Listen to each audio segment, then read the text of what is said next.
see. Real life. Should be life কি হইতেছে না।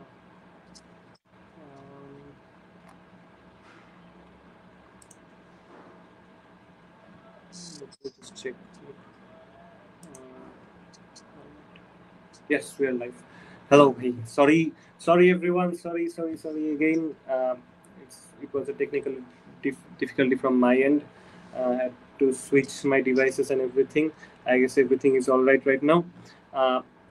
So let's just focus on our podcast and let's move on. I guess you guys are not bored because a very interesting conversation is up ahead. So let's see. আচ্ছা ভাই, so what we are talking about যে আপনার main মানে ফিজিক্সের প্রতি যে ইন্টারেস্টটা, হ্যাঁ, it started from class 4 and 5. What really মানে আপনি কিভাবে অ্যাট্রাক্ট করছিল বেশি? আচ্ছা, ছোটবেলা থেকেই আমার যে জিনিসটা সবচেয়ে বেশি ইন্টারেস্টিং লাগে তা হচ্ছে আমার মানে I use to love math a lot. আমি প্রচুর ম্যাথ করতাম, পছন্দ করতাম। কিন্তু যে জিনিসটা আমাকে অনেক বেশি অ্যাট্রাক্ট করে তা হচ্ছে যে আহ কোনো ফিজিক্যাল ফেনোমেনাকে ম্যাথমেটিক্যাল ইকুয়েশন দিয়ে লেখা, কোনো ফিজিক্যাল ফেনোমেনাকে ম্যাথমেটিক্যাল ইকুয়েশন দিয়ে লেখা এবং সেটা মানে প্রেডিক্ট করা, দ্যাট ওয়াজ সামথিং রিয়েলি। এরপরে হচ্ছে then I started doing, I mean, learning different things. যেটা আর আরেকটা হচ্ছে যে আমরা তো বাংলা মিডিয়ামে পড়তাম, তো আমাদের ইয়ে ছিল হচ্ছে যে সাধারণ বিজ্ঞান বই ছিল, তো ওই আর কিছু ছিল না। তো তখন আবার হচ্ছে ইংলিশ মিডিয়াম স্কুলগুলোয় ওরা আবার ফিজিক্স, কেমিস্ট্রি, বায়োলজি আলাদা সাবজেক্ট পড়তো ক্লাস 6। তো তখন মনে হলো যে হ্যাঁ আমি তো পিছিয়ে পড়বো, কি হবে এখন, ওরা তো শিখে যাচ্ছে, আমি তো শিখতেছি না। তো তখন হচ্ছে আমি কিছু মানে বই কিনি ইংলিশ মিডিয়ামের, ওরা যেটা পড়ে, তো ওইটা আমি কিছু কিনে টাকা জমায় তারপরে আচ্ছা ঠিক আছে এবার ওগুলো পড়ি। তো ওখান থেকে আমার মেইনলি আমার মনে হয় বেসিক্যালি ফিজিক্সের জার্নি শুরু হয়, আর তখন থেকেই শুরু হয় আর কি। হ্যাঁ, এটাই বলবো। দেন আপনার ভাই স্কুল কোনটা ছিল? আমার স্কুল ছিল গভর্নমেন্ট ল্যাব। Government lab? ও, তাহলে তো আপনি ঢাকার মানুষ। হ্যাঁ, আমি ঢাকায় বর্ন অ্যান্ড ব্রট আপ, সবকিছু ঢাকায় ছিল আমার। তো আপনার বাইরে কখনো থাকিনি। আপনি তো মানে your physics journey started from doing Olympiads, right? Physics Olympiads. I would say yes. হ্যাঁ, মানে প্রফেশনালি ফিজিক্স করার জার্নি অলিম্পিয়াডস থেকে শুরু হয়েছে। I would say yes. আচ্ছা, তো মানে ফিজিক্স অলিম্পিয়াডের সাথে জয়েন হওয়া, দেন if you didn't know, I went to International Physics Olympiad from Bangladesh, which is a great achievement on its own. So মানে ওই জার্নিটা আপনার কিরকম ছিল? আপনি ওইটা কিভাবে যেতে পারছেন? ওই জার্নিটা আই থিঙ্ক আমি আজকে যতদূর ফিজিক্স করতে পারছি, খুব বেশি করতে পারি নাই, যতটুকু পারছি আর কি। আর পিছনে অলিম্পিয়াডের হাত সবচেয়ে বেশি। আচ্ছা, কারণ আমি জার্নিতে একটা মজার স্টোরি আছে। মজার স্টোরিটা হচ্ছে যে আমার অলিম্পিয়াডের আমি ক্লাস 10 শেষ করি, এসএসসি দেই। এসএসসি দেওয়ার পরে আমি হচ্ছে চিন্তা করলাম যে আসলে আমি তো কখনো এক্সট্রা কারিকুলার অ্যাক্টিভিটিস কিছু করি নাই, কিছু তো আমার সিভিতে নাই, তো এটা তো হবে না এভাবে খালি একটা জিপিএ 5 দিয়ে এসএসসি তে কিছু হবে না। এখন সামনে আগাইতে হবে। সামনে আগানোর জন্য কি করা যায়? Olympiad was the thing. So I tried math olympiad, আমি পারি নাই কারণ আই ডোন্ট নো, মেবি তখন আমি ভাবে প্রিপেয়ারও করি নাই। কিন্তু আমার ফিজিক্স মানে ম্যাথ আর ফিজিক্সের কিছু ডিফারেন্স আছে।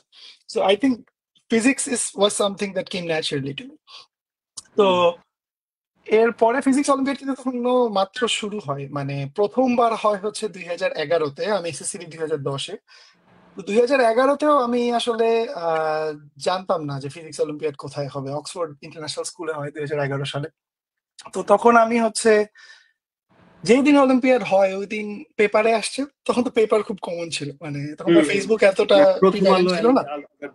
হ্যাঁ, তো পেপারে আসছে যে ফিজিক্স অলিম্পিয়াড। আমরা হ্যাঁ, আমার বাবা আমাকে দেখায় যে ফিজিক্স অলিম্পিয়াড ছিল, তুমি কি জানো না? আমি না, আমি তো জানি না। তো এরপরে হচ্ছে আমি শুরু করি আমার ফিজিক্স অলিম্পিয়াডের প্রিপারেশন। এখানে একজন মানুষের নাম না বললেই না, সেটা হচ্ছে নাফিস ইশতিয়াক ভাই। ওনার কাছে আমি হচ্ছে আমার আরো আগে থেকে আসলে আমি এসএসসির পরপরই আমার খুব ইচ্ছা হয় আমি কোয়ান্টাম মেকানিক্স শিখবো। তো সেই এসএসসি কোয়ান্টাম টাইম। মেকানিক্স, হ্যাঁ কোয়ান্টাম মেকানিক্স এর জিআর শিখবো, আমার এখন এটা শিখতেই হবে। এখন আমি রিলেটিভ এখন কিভাবে শিখবো? So I reached out. তো লাকিলি ওই সময়ে ঢাকা ইউনিভার্সিটিতে পড়তে হচ্ছে নাফিস ভাই, উনি ছিল হচ্ছে আন্ডারগ্রেড তখন। আচ্ছা। উনিও নিজেগুলো পড়ে ফেলছেন, উনি তখন সেকেন্ড ইয়ারে পড়েন মাত্র। তো ভাইয়া আমাকে প্রথমে করে দিল হচ্ছে গ্রিফিথস এর বই, ডেভিড জে গ্রিফিথস এর কোয়ান্টাম মেকানিক্স বই। তো প্রথম আচ্ছা। দিন আমি তো আমি খালি ভাইয়াকে বলি, ভাই আমি ক্যালকুলাস কিন্তু এখনো পারি না, আমি হুম। শুধু ডিফারেন্সিয়েশন করতে পারি আর কিছু ইন্টিগ্রাল করতে পারি। তো ভাইয়া বলে যে ক্যালকুলাস তো এটাই আর কি। ওকে, এই দুইটা করতে পারলেই হবে, লেটস ডু ইট। হুম। তো তারপরে ওখান থেকে আমার ফিজিক্স এর জার্নি ওখান থেকে শুরু হয়ে গেছে। আমি গ্রিফিথস এর বইয়ের যেমন তখন হুম। বুঝতাম না অত ভালো মতো, এখনো বুঝি না, কোয়ান্টাম মেকানিক্স অনেক কিছু আছে যেটা আমি আসলে এখনো বুঝি না, কিন্তু হুম। তখন আরো কম বুঝতাম। তো ওখান মানে থেকে আপনার শুরু। আর মেন্টর হিসেবে মেইনলি নাফিস ভাই ছিল। হ্যাঁ, আমার ফিজিক্স এর জার্নি ওখান থেকেই শুরু হয় মেইনলি, মানে প্রফেশনালি ফিজিক্স করা, একদম সিরিয়াসলি ফিজিক্স করা যেটা। আর হুম। অলিম্পিয়াডের জন্য যেটা আমার সুবিধা হয়েছে, আই ওয়াজ হ্যালিডে রেজনিক ওয়াকারের একটা বই আছে ফান্ডামেন্টালস অফ ফিজিক্স। তো ওই বইটা আমি হচ্ছে অলিম্পিয়াডের প্রিপারেশনের জন্য ফ্রম টপ টু বটম এক্সারসাইজে যা যা প্রবলেম ছিল আমি রেগুলার করতাম হাফিজ ভাইয়ের সাথে বসে, যেগুলো আটকে যেতাম ওগুলো আবার ভাইয়ের সাথে দেখাইতাম। তো সেখান থেকে আমার প্রিপারেশনটা আমি নেই, এবং অলিম্পিয়াডে গিয়ে আরো অনেক ধরনের প্রিপারেশন নেই। আরশাদ স্যার আমাদের, আরশাদ মোমেন স্যার, স্যার হুম। আমাদেরকে প্রথম দিন হচ্ছে ল্যাগ্রাঞ্জিয়ান মেকানিক শিখায়। তো সেই কলেজে কিভাবে, থাকতে ল্যাগ্রেঞ্জে না আমরা মাত্র শুরু করলাম। হ্যাঁ এইচএসসি মাত্র এইচএসসি তখনও দেই নাই। তো তখনই হুম। হচ্ছে আশাদ স্যার আমাদেরকে ল্যাগ্রাঞ্জিয়ান মেকানিক্স শিখায়। তারপর ওটা দিয়ে পোটেনশিয়াল মিনিমা থেকে কিভাবে সলভ করা যায় সেগুলা অনেক টেকনিক শিখায়। সো ওখান থেকে আসলে শুরু হয় সবকিছু। আচ্ছা, ফর দ্য ভিউয়ার্স, আপনাদের জন্য আসলে মানে একটা কাইন্ড অফ স্যাড নিউজ যে আমরা অ্যাকচুয়ালি ট্রাই করছিলাম নাফিস ভাইরও আনার, মানে একসাথে স্টুডেন্টকে আনার, but unfortunately he was quite busy. So hopefully in future আমরা আনার ট্রাই করবো। বাট ওই তো, দেয়ার্স দ্যাট, না আনলে হয়তো আরো ভালো হইতো, ভাইয়ের সাথে আরো আড্ডা জমাইতে পারতাম। বাট এই তো। So let's continue. সো ভাই, আপনি তো মানে এইচএসসি টাইমে মানে ফার্স্ট ইয়ারের পরে আপনি মেইনলি অলিম্পিয়াড স্টার্ট করেন, রাইট? আমার কাছে একবারই চান্স ছিল, এটা হচ্ছে তো আপনি 2000। একবারের মানে একবারের থ্রুতে আপনি ইন্টারন্যাশনাল চলে গেছেন। তখন হয়তো কম্পিটিশনও কম ছিল, মানুষজন মানে অলিম্পিয়াডের ব্যাপারে কম, মানে এই জন্য ইট easy সেটস হয়ে দ্য গেছে বার আমার জন্য, এখন অ্যাকচুয়ালি। হলে হয়তো পারতাম না। It actually sets the bar. But মানে তাহলে আপনি ইয়ের টাইমে তখন why you chose Dhaka varsity, মানে ঢাকা ভার্সিটি ফিজিক্স ডিপার্টমেন্ট, মানে তখন কি আপনার বাইরে যাওয়ার জন্য বা এরকম কোনো ইন্টারেস্ট ছিল না? ইন্টারেস্ট এমন না যে আহ, বা ছিল না, আমি অ্যাপ্লাই করছিলাম, কিন্তু আসলে হুম।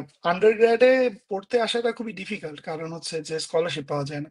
হুম। আর হুম। স্কলারশিপ পাইতে হলে আমার কাছে মনে হয় যে ইয়ে লাগে, মানে মেডেল লাগে, যেটা আমার ছিল না ইন্টারন্যাশনাল ফিজিক্স অলিম্পিয়াডে। তো হুম। সেইটার কারণে আর হয় নাই। আর বাংলাদেশে বেস্ট অপশন তখন ঢাকা ইউনিভার্সিটিই ছিল। তো হুম। এই জন্য পরে চিন্তা করলাম ঢাকা ইউনিভার্সিটিতে ঢুকে যাই ফিজিক্স পড়ে, তারপরে হুম। পরে অ্যাপ্লাই করবো পিএইচডি করতে বাইরে কোথাও, মাস্টার্স হুম। পিএইচডি করতে পরে তো অ্যাপ্লাই করা যাবে। সো And ভাই আপনি, in a sense, হ্যাঁ। I think ঢাকা ইউনিভার্সিটিতে পড়ে I had more time to learn than if I were in, let's say, MIT। তারপরও আমার কাছে মনে হয়, কারণ হুম। হচ্ছে যে আহ, ঢাকা ইউনিভার্সিটিতে থাকতে আমার কাছে অনেক ফ্রি টাইম ছিল। আচ্ছা। তো এই জন্য হচ্ছে আমি অনেক কিছু শিখতে পারছি আমার কাছে মনে হয়। হুম। তো ইন দ্য লং রান এখন এই বিগার পিকচার দেখলে ইট was not a loss, it was okay. মানে worth it for you. So ভাই আপনি তো থিওরিটিক্যাল ব্যাকগ্রাউন্ডে মানে আগাইতেছেন, সো এটা কি আপনি অনেক আগে থেকে শিওর ছিলেন যে না আমি থিওরিটিক্যাল না দিকেই যাব? না না, আমাকে এইচএসসি সময় জিজ্ঞেস করলে হয়তো আমি জানতাম না, কিন্তু হ্যাঁ যখন আমি ইয়েতে উঠে যাই, আন্ডারগ্রেডে ঢুকে যাই, তখন আমি মোটামুটি শিওর ছিলাম যে হ্যাঁ theory is the thing that I want to pursue. কারণ আমার কাছে ম্যাথ ভালো লাগতো, যে যে আমি বললাম হুম। আমার যে কোনো প্রবলেমকে ম্যাথমেটিক্যাল ইকুয়েশন দিয়ে ডিসক্রাইব করতে আমার খুবই ভালো লাগতো। তো তখন থেকেই আমার শুরু হয় যে আচ্ছা ঠিক আছে আমি I think I want to do পারসু theoretical physics. So, how was the journey when you entered DU physics? মানে ওই টাইমটা তো কমপ্লিটলি ডিফারেন্ট ছিল এখনকার টাইমের চেয়ে। মানে আমাদের এখনকার ভিউয়ার্স গুলো তো মানে ভিউয়ার্স যারা আছে ম্যাক্সিমামই এখন যে ইয়েতে আছে, এখনকার সিলেবাস এন্ড এভরিথিং মানে সবকিছু ডিফারেন্ট ছিল। ওই সিচুয়েশন মানে ওই টাইমটাও ডিফারেন্ট ছিল। If I were to mention যে পলিটিক্যাল সিচুয়েশনস ডিফারেন্ট ছিল এন্ড এভরিথিং। হ্যাঁ, so if you want to compare or just to say যে ওই টাইমটা কেমন ছিল, একটা যদি একটা সিনারিও টাইপের যদি বলতে পারো। ওই টাইমে কি কি কেমন ছিল? মানে মানে পড়ালেখার সাইডটা মানে এখন যেমন there's a lot of freedom, মানে আমরা স্যারদের সাথে অনেক ইজিলি কথা বলতে পারি, হ্যাঁ, আচ্ছা উইথাউট এনি ফিয়ার। মানে স্টুডেন্টসরা অ্যাট লিস্ট ভয়েস রেজ করতে পারে। হ্যাঁ, তখন হয়তো মানে পলিটিক্যাল ব্যাকগ্রাউন্ডস এন্ড এভরিথিং সবকিছু অনেক মানে অনেক কিছু অনেক আটকায় দিত। বাট আই গেস এখন ওই জিনিসটা নাই। তখন কি ওগুলো এফেক্ট ফেলতো নাকি physics department was on its own? আমি কখনো এমন কিছু ফিল করি নাই, আমি আসলে বলতে পারবো না। আবার এখন কি হয় আমি এটাও কম্পেয়ার করতে পারবো না, কারণ আমি দেশে নাই। So I have no idea. মানে if you want to compare two things, you have to know both the things, right? I don't know what's happening right now. So আমি আসলে I don't know. আচ্ছা, so ভাই মানে but স্যারদের সাথে ফ্রিডমের কথা যেটা বললা, আমার সাথে অনেক স্যারদের অনেক ভালো সম্পর্ক ছিল। যেমন আরশাদ স্যার আমাকে একদম মানে অলিম্পিয়াডের পর পর আমি যখন ঢাকা ইউনিভার্সিটিতে ঢুকি আমাকে ঘুরে বেঁধে মানে এটা পড়তে হবে এটা করতে হবে। আগে থেকে কানেকশনস ছিল একদম। হ্যাঁ, আরশাদ স্যার হচ্ছে অলিম্পিয়াডে আমাকে চিনতো। তারপরে হচ্ছে আর একদম ফার্স্ট ইয়ারের শুরুতে আমাকে বলে যে জানি না অনেকে হয়তো চিনবে বইটা, ম্যাথমেটিক্যাল ফিজিক্স এর রাইলি বেনসন হবসনের বই। ওটা ধরে বলে এটা 10 চ্যাপ্টার পড়ে এসে আমার সাথে কথা বলে, এর আগে বলবো না। ফার্স্ট ইয়ারে থাকতেই। হ্যাঁ, তো আমি তখন ওই ওইটা পড়াশোনা শুরু করি। আমি একটা আমার ইয়ে ছিল স্টুডেন্টদেরকে সাথে শেয়ার করতে পারি, সেটা হচ্ছে যে আমি আসলে ক্লাস করতাম না ঠিক মতো। হ্যাঁ, মানে এটা আমি অ্যাকচুয়ালি বলতাম যে আপনার আসলে অ্যাটেন্ডেন্সের এই 5% মার্কস খুব একটা যায় আসতো না। আমি ক্লাস করতাম না ঠিক মতো। আমি হচ্ছে যে আর তবে এটা একটা কারণ আছে, কারণটা হচ্ছে যে if you want to do theory, মানে let's say if you want to do high energy theory like particle phenomenology or just pure theory like string theory, quantum gravity, you need some preparations যেটা and you need some preparations beyond your syllabus and you have to be high paced. কিছু কিছু জিনিসকে যেমন আমার স্ট্র্যাটেজিতে ছিল, আমি এই জন্য এটা শেয়ার করছি কারণ ভবিষ্যতে যারা এখন আন্ডারগ্রেড পড়ে ওদের জন্য এই স্ট্র্যাটেজিটা কাজে লাগবে। ভবিষ্যতে যদি স্ট্রিং থিওরি, কোয়ান্টাম গ্র্যাভিটি বা হাই এনার্জি ফিজিক্স যে কোনো কিছু করতে চায়, সেটা হচ্ছে যে you need to push out some things যেটা আমার আসলে ভবিষ্যতে দরকার নাই, আর you need to learn some things যেটা ক্লাসে শেখানো হয় না। আমি এক্সাম্পল দিয়ে বলতে পারি, যেমন আমি ইলেকট্রনিক্স পারি না, আমি একেবারেই পারি না। আমি এটা আমি একদম বলে দিতে, আমার বলতে কোনো দ্বিধা নাই যে আমি ইলেকট্রনিক্স পারি না। আমি আই ক্যান অ্যাসিউর যে অডিয়েন্স অনেক আপনার সাথে রিলেট করবে, ইভেন আমিও রিলেট করতে পারবো আপনার সাথে। না কিন্তু মানে আমি এটার একটা কারণ আছে, কারণ হচ্ছে আমি এফোর্টটাও দেইনি কখনো। ঠিক আছে, তো আমি এফোর্টটাও দেইনি কখনো, এই জন্য ওইটা সাবজেক্টের দোষ না, এটা আমার দোষ। তো ওই এফোর্টটা দিলে হয়তো কিছু বুঝতে পারতাম, কিন্তু এখন কিছুই বুঝি না। কিন্তু আবার say for example high energy theory করতে গেলে কিছু ম্যাথ জানা লাগে, যেমন গ্রুপ থিওরি জানা লাগে, লি অ্যালজেব্রা জানা লাগে, লি গ্রুপস যে জিনিসটা, সেই কন্টিনিউয়াস গ্রুপ, কম্প্যাক্ট গ্রুপস বা ইয়ে গ্রুপস, এগুলো ব্যাপারে আইডিয়া দরকার। তারপরে হচ্ছে ডিফারেন্সিয়াল জিওমেট্রি জানা দরকার, ডিফারেন্সিয়াল ফর্মস এগুলো জানা দরকার। এগুলো কিন্তু আবার ম্যাথে পড়ানো হয়, কিন্তু ফিজিক্সে পৃথিবীর কোথাও আন্ডারগ্রেডে পড়ানো হয় না এগুলো। তো এগুলো হচ্ছে নিজে থেকে শিখতে হয়। তারপর quantum mechanics, quantum field theory, special relativity যদি জিআর শেখা যায়, এই জিনিসগুলা শেখাটা খুবই জরুরি, কারণ আন্ডারগ্রেড থেকে এই ধরনের জিনিসপত্র শিখে না এসে এখানে এসে এগুলা শিখে রিসার্চে নামাটা খুবই ডিফিকাল্ট। মানে এটা আসলে যারা স্ট্রিং থিওরি করতে চায়, করা লাগবে আসলে। হ্যাঁ হ্যাঁ, সো যারা স্ট্রিং থিওরি বা কোয়ান্টাম গ্র্যাভিটি বা এই ধরনের কাজ করতে চায় তাদের এগুলা হচ্ছে প্রিরিকুইজিট আমেরিকা বা যেখানে পিএইচডি করতে যাক সেখানে যাওয়ার আগে আমার কাছে মনে হয়। কারণ সুপারভাইজারদের অনেক ডিমান্ডস থাকে এবং ওরা এক্সপেক্ট করে যে এটা জেনে আসবে মানুষ, তাদেরকে ওরা নিতে চায়। তো আই উড সে যে, তো তখন আমি যেটা করি, আই টুক সাম স্ট্র্যাটেজিস। আমি আসলে সারা বছর ক্লাস আর পড়াশোনা খুব একটা করতাম না, মানে যেটা ক্লাসে যেগুলো পড়ানো হয় সেগুলো আমি পড়তাম না খুব বেশি। তাও আই হ্যাড সাম প্ল্যানস, আমি প্ল্যানস গুলো শেয়ার করতে পারি। যেমন ফার্স্ট ইয়ারে আমার টার্গেট ছিল, আরশাদ স্যার আমাকে বলছিল যে ম্যাথমেটিক্যাল ফিজিক্স যেটা, সেটা খুব ভালো মতো শেখা, ক্লাসিক্যাল ফিজিক্স শেখা। ক্লাসিক্যাল ফিজিক্স বলতে ক্লাসিক্যাল মেকানিক্স এবং ইলেকট্রোম্যাগনেটিজম। সো আমি হচ্ছে ফার্স্ট ইয়ারে যেমন ক্লাসিক্যাল মেকানিক্স এর ল্যান্ডাউ এর বই, বা ক্লাসিক্যাল ইলেকট্রোডাইনামিক্স গ্রিফিথস এর বই, সাথে রাইলি বেনসন হবসনের ম্যাথমেটিক্যাল ফিজিক্স এর বই। এখন এইটা আমি পড়ে এগুলা অনেকখানি আগে রাখছিলাম আর কি। সো ফার্স্ট ইয়ারে আমার ক্লাসিক্যাল ফিজিক্স পড়া মোটামুটি হয়ে যায়, স্ট্যাটিস্টিক্যাল মেকানিক্স বাকি থাকে, ওটা আমি পরে পড়ি।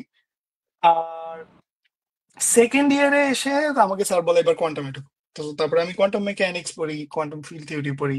Quantum field theory second year third ইয়ারের দিকে শুরু করি আর কি।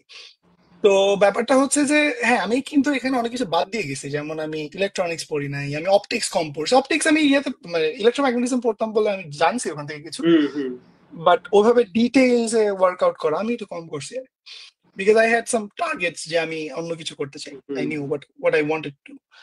তো এই জন্য হচ্ছে ওইদিকে করাটা ইম্পর্টেন্ট। হ্যাঁ, তার মানে এই না যে আমি পরীক্ষা দেওয়া ছেড়ে দিতাম বা পরীক্ষার পড়া পড়তাম না। তো পরীক্ষার আগে দিয়ে হয়তো 2-3 দিন আবার হচ্ছে ঠিক আছে এবার সব পড়ালেখা বাদ, এবার পরীক্ষা দিই। এবার তখন পরীক্ষা দিয়ে, কারণ সিজিপিএটাও ইম্পর্টেন্ট। সিজিপিএটা খারাপ হলে আসলে তখন খুব মানে ডিফিকাল্ট হয়ে যায়। আপনি যেভাবে পড়ালেখা করছেন এই অনুযায়ী আপনি কি আপনার সিজিটা তুলে রাখতে পারছিলেন আলটিমেটলি? ছিলই তো মনে হয়, খারাপ না আমার। আনহ্যাপি হয়েছে, ভালোই হয়েছে, খারাপ হয়নি। আচ্ছা, মানে আমাদের ডিপার্টমেন্টের থেকে অ্যাকচুয়ালি মানে অ্যাটলিস্ট আমার এতদিনে যা মনে হয়েছে যে ডিপার্টমেন্টাল প্রেশারটা নিয়ে অন্যান্য পড়াটা ইটস কোয়াইট ইম্পসিবল, মানে possible obviously but quite tough. মানে মানে উইকলি 9 ঘন্টা ল্যাব করা, দেন ল্যাবে ফেয়ার্স রাফ এগুলো লেখা, then other in course and in course weeks and everything সবকিছু মেইনটেইন করে দেন নিজের মতো আলাদা করে পড়া, ইটস কোয়াইট টাফ। মানে again to maintain the CGP. এই জন্যই আমার জিনিসটা উল্টা ছিল। আমার জন্য হচ্ছে, তুমি বললে আগে তোমার প্রায়োরিটি ওয়ান হচ্ছে ল্যাব করা, পড়াশোনা, ওই ক্লাস করা, তারপরে হচ্ছে নিজের পড়াশোনা করা। আমারটা হচ্ছে আগে নিজের পড়াশোনা করা, তারপরে কিভাবে ল্যাব আর ক্লাস ম্যানেজ করা যায় সেটা করা। আমার হায়ারার্কিটাই উল্টা ছিল। বুঝতে পারছি, মানে ইটস কমপ্লিটলি আর ডিফারেন্ট স্ট্র্যাটেজি, আন্ডারস্ট্যান্ড। কিন্তু সো না মানে ওয়ান্স ইউ, মানে ইটস অ্যাবাউট প্র্যাকটিস, রাইট? তুমি যখন সারা বছর অ্যাডভান্স ফিজিক্স পড়বা, তোমার এই ফিজিক্স শিখতে খুব বেশি সময় লাগবে না। মানে আমি যেমন পরীক্ষার আগে পিএল থাকতাম, জানি না এখন আছে কিনা, এক মাস পিএল থাকতো, তখন আমি আমার পড়াশোনা ছেড়ে দিতাম। তখন আমি ছেড়ে দিয়ে আমি আমার ইয়ার পড়াই পড়তাম, মানে পরীক্ষার জন্য যা পড়া লাগবে আমি সেটাই পড়তাম। বা ইন কোর্সের আগে 3-4 দিন আমি তখন ছেড়ে দিতাম। আমি হচ্ছে ছেড়ে দিয়ে আমি 3-4 দিন ধরে ওই হয়তো 15-20টা লেকচারের উপরে থাকতো, তো ওই 15-20টা লেকচার আমি হচ্ছে পুরোটা রিভিউ করে ওয়ার্কআউট করতাম আর কি। আর আমার কিছু ভালো ফ্রেন্ডস ছিল, ওরা আমাকে সুন্দর করে নোট করে মানে গুছাই দিত সবকিছু, আমি তারপর পড়ে নিতাম আর কি তাড়াতাড়ি করে। That was I am also grateful to them. না, আপনাদের সময় নোটস ছিল ফিজিক্যালি শেয়ার হইতো, আর এখন হইলো এখন ছবি বা পিডিএফ এ স্ক্যান করে। হ্যাঁ, আমাদের ড্রাইভস আছে, আমরা ড্রাইভ হইলো ব্যাচ টু ব্যাচ শেয়ার করি। হ্যাঁ, সেটাই। দেন উই কিপ আমাদের আওয়ার সময় ছিল তখন এটা ফটোকপির দোকানে পাওয়া যেত আর কি। Times have changed. বুঝতে পারছি। যাক ভাই, আপনি এমনি অ্যাজ আ মানে প্রিভিয়াস কনভারসেশনস আপনি থার্ড ইয়ারে থাকতে ব্র্যাকে গিয়ে এক্সট্রা ক্লাস করতেন, হাউ অ্যাবাউট দ্যাট? মানে ওইটা কি ছিল? লাকি আমি হচ্ছে আমার আমার লাইফটা একটু অন্যদের থেকে আলাদা। আমি হচ্ছে ঢাকা শহরে যাওয়া আসার জন্য আমি হচ্ছে প্যারা হতো। আমার বাসে উঠতে আমার মহাখালী তখন ছিল, ব্র্যাক ইউনিভার্সিটি মহাখালীতে। তো মাহবুব স্যার হচ্ছে একটা পোস্ট দেয় যে উনি quantum field theory differential forms এর একটা কোর্স দিবে, anyone is invited to join the class. So এটা ছিল হচ্ছে আমার এখনো মনে আছে রবিবার আর মঙ্গলবার সন্ধ্যা 6টা থেকে 9টা। আচ্ছা, চলতো, এটা 10টা পর্যন্ত চলছে অনেক সময়। সো 6টা টাইমিংটা থেকে, অ্যাকচুয়ালি অনেক ভালো। হ্যাঁ স্যার স্টুডেন্ট সবসময় রাতে পারফেক্ট ক্লাস নিত, মাহবুব রাইট, হ্যাঁ। মজুমদার স্যার। হুম, তো স্যার এখন যাওয়ার জন্য আমি কি করবো, আমার যাওয়া আসা তো অনেক ঝামেলা, ঠিক আছে, আমার তখন একটা মোটর সাইকেল ছিল ঢাকা শহরে। তো আমার ওটাতে অনেক সুবিধা হয়েছে, আমার যাওয়া আসা অনেক সুবিধা হয়েছে। তো আমি হচ্ছে ওই স্যারের ক্লাসে রেগুলার যেতাম, পুরো হুম, সেমিস্টার আমি ক্লাস করি। ওই তখন ওখানে আমি হচ্ছে ফাইনম্যান রুলস, তারপরে হচ্ছে পাথ ইন্টিগ্রাল ফর্মুলেশন, কিভাবে 5-4 থিওরি থেকে কিভাবে ফাইনম্যান রুলস ডিরাইভ করা যায়, ফাইনম্যান ডায়াগ্রাম কিভাবে ক্যালকুলেট করে, তারপরে হুম, হচ্ছে ডিফারেন্সিয়াল ফর্মস শিখি ম্যাথের, সেখান থেকে কিভাবে ইয়াংলস বা ম্যাক্সওয়েলস ইকুয়েশন কিভাবে লেখা যায়, ইয়াংলস থিওরি কিভাবে লেখা যায়, এগুলা স্যার ওই কোর্সে পড়ায়। সো আই ওয়াজ লাকি যে ওই সময় ওই কোর্সটাও হচ্ছিল। I got lucky and then I learn this things at that time. আচ্ছা, again in third year you went to CERN, right? মানে that was huge, I guess, at least for me in this stage. মানে how did you third manage? ইয়ারে আমি মনে হয় apply করি, আমি মনে হয় ফোর্থ ইয়ারে থাকতে যাই নাকি। আচ্ছা, হ্যাঁ, থার্ড ইয়ারে থাকা অবস্থায় আমি অ্যাপ্লাই করি, ফোর্থ ইয়ারে থাকতে যাই। আচ্ছা যাই হোক, হ্যাঁ। হ্যাঁ, মানে how did you manage that? I just applied. Just apply মানে আর জানি না। না, এখানে তো মানে আপনার olympiad background obviously help, and did any other thing help? মানে আমার আপনি আর ইয়েও কোনো কিছু কিছু? শিখতে হয়, প্রোগ্রামিং কিছু শিখতে হয়, কারণ আচ্ছা। সার্ন, টু বি অনেস্ট, আচ্ছা I have to be honest, সেটা হচ্ছে যে আমার সার্নে আন্ডার গ্রাড যে ইন্টার্নশিপ হয়, ওটা থিওরি হুম, ডিপার্টমেন্টে হয় না, ওটা শুধু এক্সপেরিমেন্ট ডিপার্টমেন্টে হয়। আচ্ছা, মানে that was not your field actually. That was not my field. কিন্তু ওখানে তো আমাকে ফ্রিতে সুইজারল্যান্ড ঘুরতে দিবে। Obviously, who wants to miss that? So আমি তো 2 মাস এক্সপেরিমেন্ট করতেই পারি, আমাকে ফ্রি একটা ট্রিপ দিবে সুইজারল্যান্ডে, সো আচ্ছা, লেটস ডু দ্যাট। তো এরপরে হচ্ছে আমি কিছু প্রোগ্রামিং শিখে আমি হচ্ছে আচ্ছা, এক্সপেরিমেন্ট করি, কিছু কিছু সফটওয়্যার চালানো শিখি, হ্যাঁ। সি তে কিছু প্রোগ্রাম লিখি। আপনাদের তারপরে তখনকার সিলেবাসে কি প্রোগ্রামিং ইনক্লুডেড ছিল, মানে না, ফিজিক্স ছিল না, ডিপার্টমেন্টে? ছিল না। আচ্ছা, আমাদের বাট ফোর্থ এখন, ইয়ারে ছিল, কিন্তু হ্যাঁ ফোর্থ ইয়ারে তো আমাদের আমি তো এখন, অ্যাপ্লাই করি থার্ড ইয়ার। হ্যাঁ আমাদের এখন আছে, এখন আমাদের চেঞ্জ এখন সি হয়েছে, প্লাস হ্যাঁ। প্লাস ইন্টিগ্রেট করে দিচ্ছে। হ্যাঁ, তো how was the experience actually, how was CERN and everything? CERN, আমার প্রথম হচ্ছে, এর আগে বিদেশ যাই, আমি ওই যে অলিম্পিয়াডে যাই, হুম, কিন্তু এই প্রথম হচ্ছে আমি নিজের উপরে পুরোটা।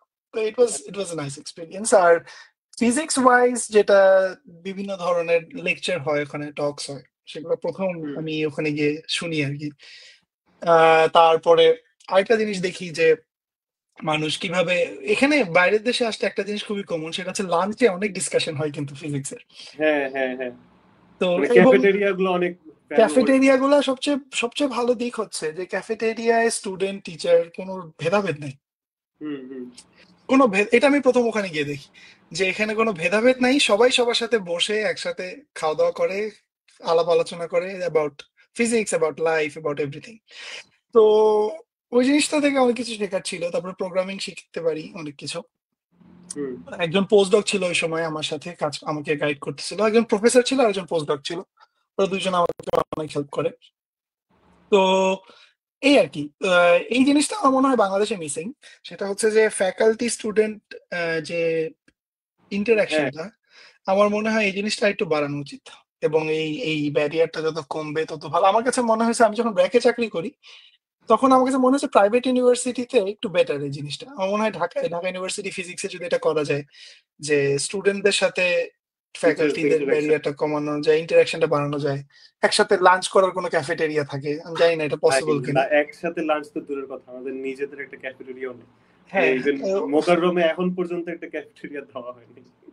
আচ্ছা, মানে উই হ্যাভ টু এভাবে গো টু করা ল্যাবস। গেলে মানে ভালো হইতো আর কি। হ্যাঁ, আই গেস। আচ্ছা, তো we went to fourth year, so আপনি আন্ডারগ্রেডের তাহলে স্টুডেন্টসদের জন্য মানে what type of skills would you suggest যে এই টাইমটায় ওরা শেখা উচিত for theoretical physics and everything, মানে extra other skills rather than extra problem other solving and skills হচ্ছে প্রোগ্রামিং খুব ভালো জানা উচিত, সেটা থিওরি প্রোগ্রামিং? করুক আর এক্সপেরিমেন্ট করুক, এই দুনিয়ায় এখন প্রোগ্রামিং লাগে। এখন এআই আছে, এআই থাকাতে আরো সুবিধা। তো হুম, হুম, মানুষ এআই নিয়ে ইয়ে করে যে না, এআই সবার জব নিয়ে নিবে। I don't agree. I Hmm. think it will No, it can give be us a more. helping hand, but you have to know what the language is really Yes, talking. yes, হ্যাঁ, মানে AI use করে এটাকে আরো better করা সম্ভব। আর programming লাগে কারণ হচ্ছে যে আইদার আমি থিওরি করি, আমি ডেইলি আমার সব ক্যালকুলেশন ম্যাথমেটিকা দিয়ে করি, হ্যাঁ, Hmm. এবং এটা এখানে একটা নর্ম। মানে আমি পেরিমিটারে ছিলাম, তারপরে ইউসিএসবি তে বা ইউএসসি তে, সব জায়গায় সবাই Hmm. সব ক্যালকুলেশন ম্যাথমেটিকা দিয়েই করে। তো আমার কাছে, এবং এটাই নর্মাল। সো আমি ইয়ে করব যে স্টুডেন্টরা তাদের রেগুলার কোর্স ওয়ার্কে যখন প্রবলেম সলভ করে, তখন যদি তারা পাশাপাশি ওটা কিভাবে ম্যাথমেটিকা দিয়ে সলভ করতে হয় সেটা শিখে, I think that's Hmm. Very important. I can share statistics. সেটা হচ্ছে যে আমি যে কটা পেপার লিখছি এখন, ওখানে যে কটা ক্যালকুলেশন আছে সবগুলা Hmm. আমার ম্যাথমেটিকা দিয়েই করা, ইকুয়েশন গুলা, প্লট গুলা, সব। So Hmm. এই ল্যাঙ্গুয়েজটা আসলে সবার শেখা উচিত, এখানে কোনো ইয়ে নেই। এবং এক্সপেরিমেন্ট যারা করে তাদের পাইথনে জানা লাগে, C C C plus plus জানলেও হয়, মানে যেটা যেটা যে কমফোর্টেবল, দ্যাটস ফাইন। Yeah. এগুলো জানা উচিত আমার কাছে মনে হয়। আর পাশাপাশি ম্যাথ কিছু জানা উচিত, যারা থিওরি করতে চায় তাদের জন্য এই যে যেটা বললাম, গ্রুপ থিওরি, তারপর differential Hmm. Geometry a little bit, আর তারপরে ফিজিক্সে কোয়ান্টাম ফিল্ড থিওরি একটু জানা উচিত কিছু। So Hmm. এগুলো খুবই ইম্পর্টেন্ট। আচ্ছা, সো ভাই আন্ডারগ্রেডে থাকার পর আপনি দেন ডিপ্লোমা ইন পেরিমিটার, রাইট? না, ডিপ্লোমা করি আইসিটিবি তে, ও আচ্ছা, আইসিটিবি তে, ইটালিতে কি? সো ইটালিতে, হ্যাঁ। ওই মানে আপনি যতটুকু বলছেন যে আপনার আন্ডারগ্রেড শেষ হওয়ার সঙ্গে সঙ্গে অলমোস্ট আপনি চলে যান, মানে অ্যাপ্লাইটা হ্যাঁ, কি অ্যাপ্লাই করি আমি এক্সামস এর ফোর্থ আগেই ইয়ারে থাকা করছেন? অবস্থায়, হ্যাঁ। মানে এটা কি সায়েন্স থেকে আসার পর? সায়েন্স থেকে আসার পরে আমি ফিজিক্স জিআরই দিই। ও, ফিজিক্স জিআরই ও, is another important thing. I think আচ্ছা, ফিজিক্স জিআরই সবার দেওয়া উচিত। ফিজিক্স মানে এটা জিআরই স্টিল দিলে ইউ রেলেভেন্ট, উইল গেট। মানে আপনার মতে এখন স্টিল রেলেভেন্ট? অনেকেই মানে এখন তো জিআরই অনেক জায়গায় অপশনাল হয়ে যেতেছে, সো অনেক প্রফেসর জিআরই দেখে, আচ্ছা ফিজিক্স জিআরই, জেনারেল জিআরই কেউ খুলেও দেখে না। আচ্ছা, মানে যেমন ফর থিওরিটিক্যাল এন্ড মানে for every sort of thing. Theory যারা করতে চায়, এটলিস্ট থিওরিটিক্যাল প্রফেসররা ফিজিক্স জিআরই দেখে। সে ফর এক্সাম্পল, আমি জানতাম যে আমার গ্র্যাড কোঅর্ডিনেটর যে ছিল, উনিও থিওরি করতো ইউএসসি তে। হুম। হি মেনশনড অ্যাবাউট ইট, যে আচ্ছা, আমার স্কোর দেখছিল। So I think that's important, physics GR এটা। বাট অবভিয়াসলি এখন না চাইলে দেওয়া উচিত কিনা আমি জানি টাইমস না। হ্যাভ চেঞ্জড, মানে but still physics GRE is relevant to theoretical physics. হ্যাঁ, আমি মনে করি আমি যদি ভবিষ্যতে কোনোদিন স্টুডেন্ট নিই, আমি তার ফিজিক্স জিআরই তাকে দিতে বলবো।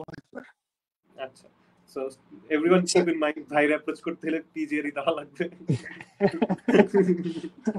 যাই হোক, physics GRE is a good test of your skills. এমন না যে অনেক কঠিন কিছু আসে, মানে একদম বেসিক ফার্স্ট সেকেন্ড ইয়ারের জিনিসপত্র দিয়ে পারা যায় সবকিছু। বুঝতে পারছি। সো দেন ভাই আইসটিপি তে গেলেন, ইটালিতে গিয়ে how was the experience there? মানে it was a radical shift from due physics to ICTP, I guess. আমার জন্য ছিল না তেমন একটা, কারণ হচ্ছে যে আমি তো এগুলা পড়তাম আগে থেকেই। But the environment environment better, মানে ছিল, ভালো ছিল। ওখানে টিচাররা, যেটা বললাম, সবাই একসাথে লাঞ্চ করতাম। তারপরে ওখানে অনেক পোস্ট ডক ছিল, পোস্ট ডকদের সাথে কথা বলা যায়। তো দ্যাট, আই থিঙ্ক একটা পোস্ট ডকের সাথে কথা বলে আমরা এখন, আমি লিস্ট, আমি আমার প্রফেসরের থেকে বেশি সময় আমি পোস্ট ডকদের সাথে কথা বলে পার করি। বুঝতে পারছি। তো পোস্ট ডক, কারণ পোস্ট ডকটা কম্পারেটিভলি ফ্রি থাকে, ওদের তো হ্যাঁ, দে আর শুধু মোর রিসার্চ। অ্যাভেলেবল দেন। হ্যাঁ, হ্যাঁ, প্রফেসরদের অনেক কাজ থাকে। তো পোস্ট ডকদের থেকে আসলে যে পরিমাণ শেখা যায়, এটা এটা একটা ওয়ান্ডারফুল রিসোর্স। কিন্তু জানি না এটা বাংলাদেশে কবে পসিবল হবে এই ধরনের কিছু করা, বাট এটা করা গেলে খুবই ভালো হয় পোস্ট ডকদের থেকে। এখন হ্যাঁ, ওখানে আমার অনেকজন পোস্ট ডক ছিল, যাদের সাথে আলাপ করতাম, পিএইচডি স্টুডেন্টরা ছিল, সিনিয়র পিএইচডি স্টুডেন্টরা, তাদের সাথে আলাপ করতাম, তার থেকে অনেক কিছু শিখি। তারপরে কোর্স ওয়ার্ক গুলা ফাইনালি আমি হচ্ছে যে জিনিসগুলো একা একা পড়তাম, এখন ফাইনালি একটু ইনস্টিটিউশনাল ট্রেনিং পাই আর কি। তো এটা তো ভালো হয়। বুঝতে পারছি। So then from Italy you went to Canada, right? হ্যাঁ, মানে দেন প্রিমিয়ারে গেছেন, সরি পেরিমিটার। পেরিমিটারে। হ্যাঁ, হ্যাঁ, পেরিমিটারে গেছেন। সো হ্যাঁ। দেন পেরিমিটারে গিয়ে আপনার মাস্টার্স ইন থিওরিটিক্যাল ফিজিক্স। আচ্ছা, হুম, তো তখন থেকে কি আপনি মোটামুটি শিওর ছিলেন যে আপনি কোয়ান্টাম গ্র্যাভিটি নিয়ে কাজ করবেন? না, না, আমি sure ছিলাম না। আমি এটা নিয়ে অনেকদিন কনফিউজ ছিলাম। আর আরেকটা হচ্ছে যে Perimeter was eye opener for me. পেরিমিটারে গিয়ে আমি দেখি যে মানুষের, মানে স্টুডেন্টের লেভেলটা হুম কতটা হাই, এবং আচ্ছা, আমাদেরকে আসলে কোন লেভেলে যেতে হবে ওদের সাথে কম্পিট করতে হলে। মানে এটা এই জায়গায় গিয়ে থাকলে আসলে বোঝা যায় না খুব একটা। না, না, লোকাল ম্যাক্সিমা আর গ্লোবাল ম্যাক্সিমা বুঝছো একটা ফাংশনের। Obviously. হ্যাঁ, হ্যাঁ, আমরা আমরা হচ্ছে একটা লোকাল ম্যাক্সিমায় থেকে আমরা ভাবি যে আমরা অনেক কিছু, কিন্তু আসলে হুম, সেটা না। হ্যাঁ, দুনিয়াটা অনেক বড় এবং ওখানে মানুষ অনেক কিছু করে। যেমন হুম, শুধু ফিজিক্স না, ওখানে ওরা মেশিন লার্নিং করে, ওখানে ওরা মানে অনেক বেশি কম্পিউটার বাড়ছে। সায়েন্সের রিসার্চ করে, সবকিছু করে। সো কোয়ান্টাম কম্পিউটিং এর রিসার্চ করে, হুম, কনডেন্স ম্যাটারের রিসার্চ করে, সবকিছু ওখানে যেভাবে ইয়ে চলে। এবং এবং ওই মাস্টার্স প্রোগ্রামটা খুব সুন্দরভাবে ডিজাইনড। ওখানে অনেক ধরনের ফ্রিডম আছে, ওখানে কিন্তু কোনো গ্রেড নাই। আই ডোন্ট নো ওয়েদার আচ্ছা, পিপল নো ইট। পেরিমিটারে কোনো গ্রেড নাই, কোনো এক্সাম নাই। তাহলে হাউ দে জাজ মানে অর এনিথিং? তোমার হচ্ছে একটা কোর্স শেষে, ওরা 3 উইকস এ কোর্স, কোয়ান্টাম থিওরি 1 ধরো হুম, ফর এক্সাম্পল, 3 উইকস তোমাকে ক্র্যাশ কোর্স দেবে। উইকে 5টা করে ক্লাস, 4টা করে টিউটোরিয়াল, এমনি 3 উইকস। হুম, টিউটোরিয়াল হুম, মানে হচ্ছে প্রবলেম সলভিং সেশন। হ্যাঁ, হ্যাঁ, এরপরে ওরা তোমাকে পুরো কোর্সে যা যা পড়াইছে ওটা নিয়ে 10টা 12টা প্রশ্ন বানাই দিবে। হুম, হুম, প্রশ্ন বানাই দিবে, ওটা বেসিক্যালি তোমাকে আগে থেকে পড়ে আসতে হবে। ওই আচ্ছা। 10-12টা প্রশ্ন পড়লে ওই কোর্সে যা পড়াইছে সব পড়া হয়ে যায়। বুঝতে তো পারছি, সামারি বেসিক্যালি টাইপের। পুরোটাই পড়তে হয়, but it's good way, you know what you gonna be asked. হ্যাঁ। হ্যাঁ, হ্যাঁ, তো তারপরে হচ্ছে ওইটা ওরা একটা ক্লোজ রুম ভাইবা নেয়। ওখানে হচ্ছে আমাকে ওই 10টা প্রশ্ন, সে ফর এক্সাম্পল 10টা প্রশ্ন থেকে একটা র্যান্ডম নাম্বার জেনারেটর দিয়ে যে কোনো একটা প্রশ্ন দেয়।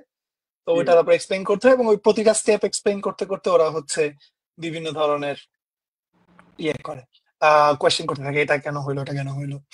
তো ওখান থেকে অনেক কিছু শিখে, তো ওখানে প্রেশারটা চলে যায় যে আমার A+ পাইতে হবে বা এ পাইতে হবে। এ ধরনের কোনো হুম, হুম, প্রেশার নাই, ওখানে হচ্ছে জাস্ট পাস আর ফেল। ইফ ইউ ক্যান হ্যাঁ, আনসার একদম। Those questions you pass. তো ওইখানে অনেক কিছু শিখি আসলে, গ্রেডের প্রেশারের বাইরে এসে যখন কিছু কিছু শিখা হয় তখন আসলে ওটা হুম, অনেক বেশি হেল্প করে আর কি। বুঝতে পারছি। আচ্ছা, অ্যাপার্ট মানে লেটস টেক মানে take a moment. I guess hmm. ইয়েতে কমেন্টে হুম। আপনি যদি চেক করতে পারেন, আপনি প্রবাবলি কমেন্ট ডিপার্টমেন্টের আমি একটা চেক করতে পারবো? হ্যাঁ, প্রবাবলি। মানে ইটস নট আ আচ্ছা। Question. I think you don't want to miss this, but hmm. Shamima madam, I guess আমাদের ও জন্য আচ্ছা, ম্যাডামের সাথে আমার একটি অনেক বছর। আসসালামু আলাইকুম ম্যাডাম, আই হোপ আপনি ভালো আছেন। হ্যাঁ, মানে I didn't want to take any time, মানে জাস্ট আপনি যাতে হাই বলতে পারেন। না, ম্যাডাম হ্যাঁ, আমাদেরকে অপটিক্স পড়ায়, ক্লাস ক্লাস বলতেছি সেকেন্ড ইয়ার। বুঝতে পারছি। দোজ হ্যাঁ, গুড টাইমস। আচ্ছা, ম্যাডামের ক্লাস হচ্ছে। আচ্ছা, let's go back on our conversation. আচ্ছা, so that perimeter was really a game changing for you, game yes, changer. I would say পেরিমিটারে থাকতে আমি দেখি মানুষজন এই যে কিভাবে এফিশিয়েন্টলি এই যে ম্যাথমেটিকা ইউজ করে। হুম, তারপর আমি দেখি যে মানুষজন কতটা ফ্লেক্সিবল। আমাদের দেশে আরেকটা ব্যাপার হচ্ছে যে আমরা, লেটস সে আমরা ফিজিক্স পড়ি, আমরা বলি যে কম্পিউটার সায়েন্সেও পারে না, বা বা অন্য ম্যাথের কিছু পারে। It's not true. মানে এই হুম, জিনিসগুলো সবকিছুই আসলে ইন্টার রিলেটেড। এন্ড হুম, মানুষের জ্ঞান আসলে খুবই সীমিত, মানুষ খুব বেশি কিছু জানে না। মানুষ হুম, দের ইজ আ জোক, জানি না সেটা বুঝবে কিনা। সেটা হচ্ছে যে it's all delta S equals to zero. মানে হুম, হুম, অ্যাকশন অ্যাকশন মিনিমাইজ করতেই পারে মানুষ, এর বেশি কিছু পারে না। সো এখন তুমি তোমার প্রপার ল্যাগ্রাঞ্জিয়ান লিখতে পারলেই হবে। But বুঝতে যাই হোক, সো হ্যাঁ, পেরিমিটারে অনেক কিছু শিখতে পারি ওখানে গিয়ে। ওখানে হ্যাঁ, ফ্যাকাল্টিরা কিভাবে রিসার্চ করে, পিএইচডি স্টুডেন্টরা কিভাবে রিসার্চ করে। হুম। That yeah.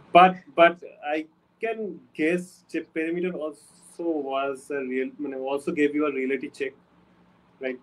মানে Yes, of course, আপনার of একটা course. লেখা আমি পড়ছিলাম, যেটা পিডিসিসি তে পাবলিশ হয়েছিল 2020 দিকে আই গেস।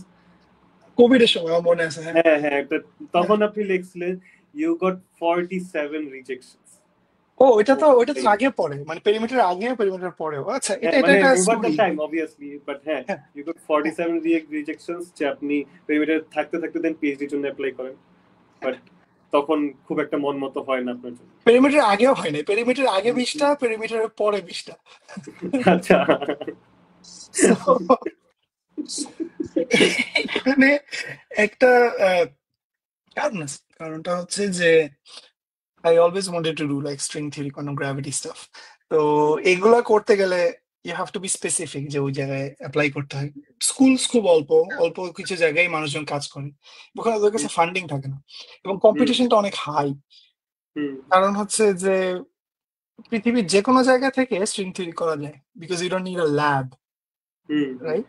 সো এই জন্য হচ্ছে এখানে ফান্ডিং পাওয়া খুবই ডিফিকাল্ট, কারণ পৃথিবীর সবাই এটা করতে চায় অনেক দেশ থেকে, এবং এখানে অনেক ধরনের অ্যাপ্লিকেশন হয়। এই পুল থেকে ঢুকাটা, স্পেশালি ঢাকা ইউনিভার্সিটি ব্যাকগ্রাউন্ডে, যখন কোন প্রফেসর দেখে যে একজন এমআইটি থেকে পড়ছে আর একজন ঢাকা ইউনিভার্সিটি থেকে পড়ছে, অবশ্যই ঢাকা ইউনিভার্সিটি থেকে যে পড়ছে তাকে পরে নিবে, রাইট? আগে আগে তাকে ট্রাই করবে, কারণ একটা বেল দিবে না।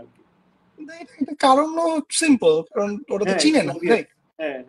যেটা ওরা ট্রাস্ট করবে, কারণ ওরা 5 বছরের কমিটমেন্ট দিবে। So it's very hard to get in theory. তো এই জন্য হচ্ছে আমার এতগুলো রিজেকশন। বাট ওই যে আমি একটা কথা বলি সবসময়, সেটা হচ্ছে কোয়ান্টাম টানেলিং। কোয়ান্টাম টানেলিং এর আইডিয়াটা হচ্ছে যে তোমার একটা পোটেনশিয়াল ব্যারিয়ার থাকে, if you keep on hitting the barrier, today or tomorrow there is a finite probability that you will tunnel through. ঠিক আছে? So you just keep on trying. You just keep on trying until you get in. There is a finite probability that you'll get in. বুঝতে পারছি। So then you came back to Bangladesh, মানে যখন দেখতেছেন যে আপনার মন মতো PhD হয় না, তখন আপনি দেশে ফেরত আসেন। মানে it was not your first choice obviously, of course, yeah, বাংলাদেশে ফেরত আসা, but then you came back. Then মানে কি আপনার ফার্স্ট ট্রাই ছিল ব্র্যাকেট হতে আর সামথিং, নাকি অন্য কিছু ট্রাই? হ্যাঁ, মাহবুব স্যার আমাকে একদম বলে যে আর কোথাও যাবা না, তুমি আসো, আমি তোমাকে নিব। মাহবুব স্যার ওই সময় অনেক হেল্প করে আমাকে। মাহবুব স্যার হচ্ছে ওই সময় যে চেয়ারম্যান হয়ে যায় কম্পিউটার সায়েন্স ডিপার্টমেন্টের, এবং এরপরে হচ্ছে স্যার অনেকজন অলিম্পিয়াড ক্যান্ডিডেটকে ওই সময় রিক্রুট করে। আচ্ছা, ওই সময় হ্যাঁ, আমি ওই সময় চলে আসি একই টাইমে, and ওই জব এনজয়েড ইট। আমরা বাংলাদেশে প্রথম যে কোয়ান্টাম কম্পিউটিং শুরু করি, কোয়ান্টাম কম্পিউটিং এর কোর্স আন্ডারগ্রেড লেভেলে। এখনো মনে হয় চলে, আমি জানি না এখন চলে কিনা। হ্যাঁ, আপনি হলো কোর্সটা ডিজাইন করেন তখন? হ্যাঁ, প্রথম আমি, মাহবুব স্যার আমাকে একটু গাইড করে, তারপরে আমরা করি, তারপরে আমরা ওখানে এক্সপেরিমেন্টস ঢুকাই, তারপরে ওখানে সৌমিত্র, তারপরে শাহনওয়াজ, ওরা হচ্ছে পরে কোর্স থেকে, আমি চলে আসার পরে অনেকদিন চলে। আমি এখন শিওর না এখনো আসি কিনা, but I think it's a good move. বুঝতে পারছি। সো দেন আপনি দেশে থাকা অবস্থায় then you started applying for again in PhD, then you finally got আবার 20টা জায়গায় আবার 20টা জায়গায় মানে গাইজ, মানে রিজেকশন পাওয়া নট আ গুড, মানে bad thing, it gives you motivation obviously. এখানে একটা ম্যাথমেটিক্যাল ক্যালকুলেশন, লেটস সে যে তোমার চান্স পাওয়ার প্রবাবিলিটি হচ্ছে 5%, ঠিক আছে? ওকে, এটা খুবই নর্মাল। হার্ভার্ডের অ্যাকসেপ্টেন্স রেট হচ্ছে 5%, রাইট?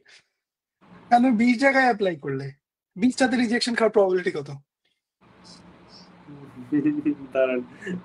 মানে আচ্ছা, একটাতে করলে হলো 5%, একটাতে 0.05, 20টাতে করলে 0.05 to the power 20, to the 20 না, টু দ্য 20, হ্যাঁ 20। তো সো এটা মানে 100টা জিরো অনেকগুলো হবে আর কি, ঠিক আছে? 40টা জিরো পরে, দশমিকের পরে, তো তোমার প্রবাবিলিটি বাড়ানো আর কি। সো 20টা আমার একটা acceptance, I need one acceptance, that's it, right? So মানে একটাতে আর তবে এটাও ট্রু যে এটা অনেক ফাইন্যান্সিয়ালি কঠিন ব্যাপার, বাট আমি এই জন্য ব্র্যাকে চাকরি করতাম, কারণ ব্র্যাকে চাকরি করলে ওই বেতন দিয়ে করতে পারতাম। So that was the idea.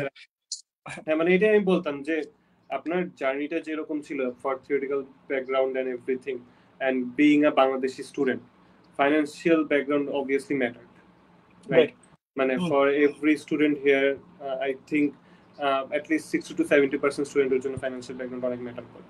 So ওই জিনিসটা যদি নিয়ে কিছু বলতেন যে আপনার আন্ডারগ্রেডেড টাইমে আপনার মানে শুধু জাস্ট পড়ালেখা করে, মানে সবার তো সিচুয়েশনটা সেম হবে না, রাইট? না, মানে আমিও টিউশন করতাম, 2টা 3টা টিউশন করতাম, আমিও করতাম। হ্যাঁ, মানে মেইনটেইনিং এভরিথিং।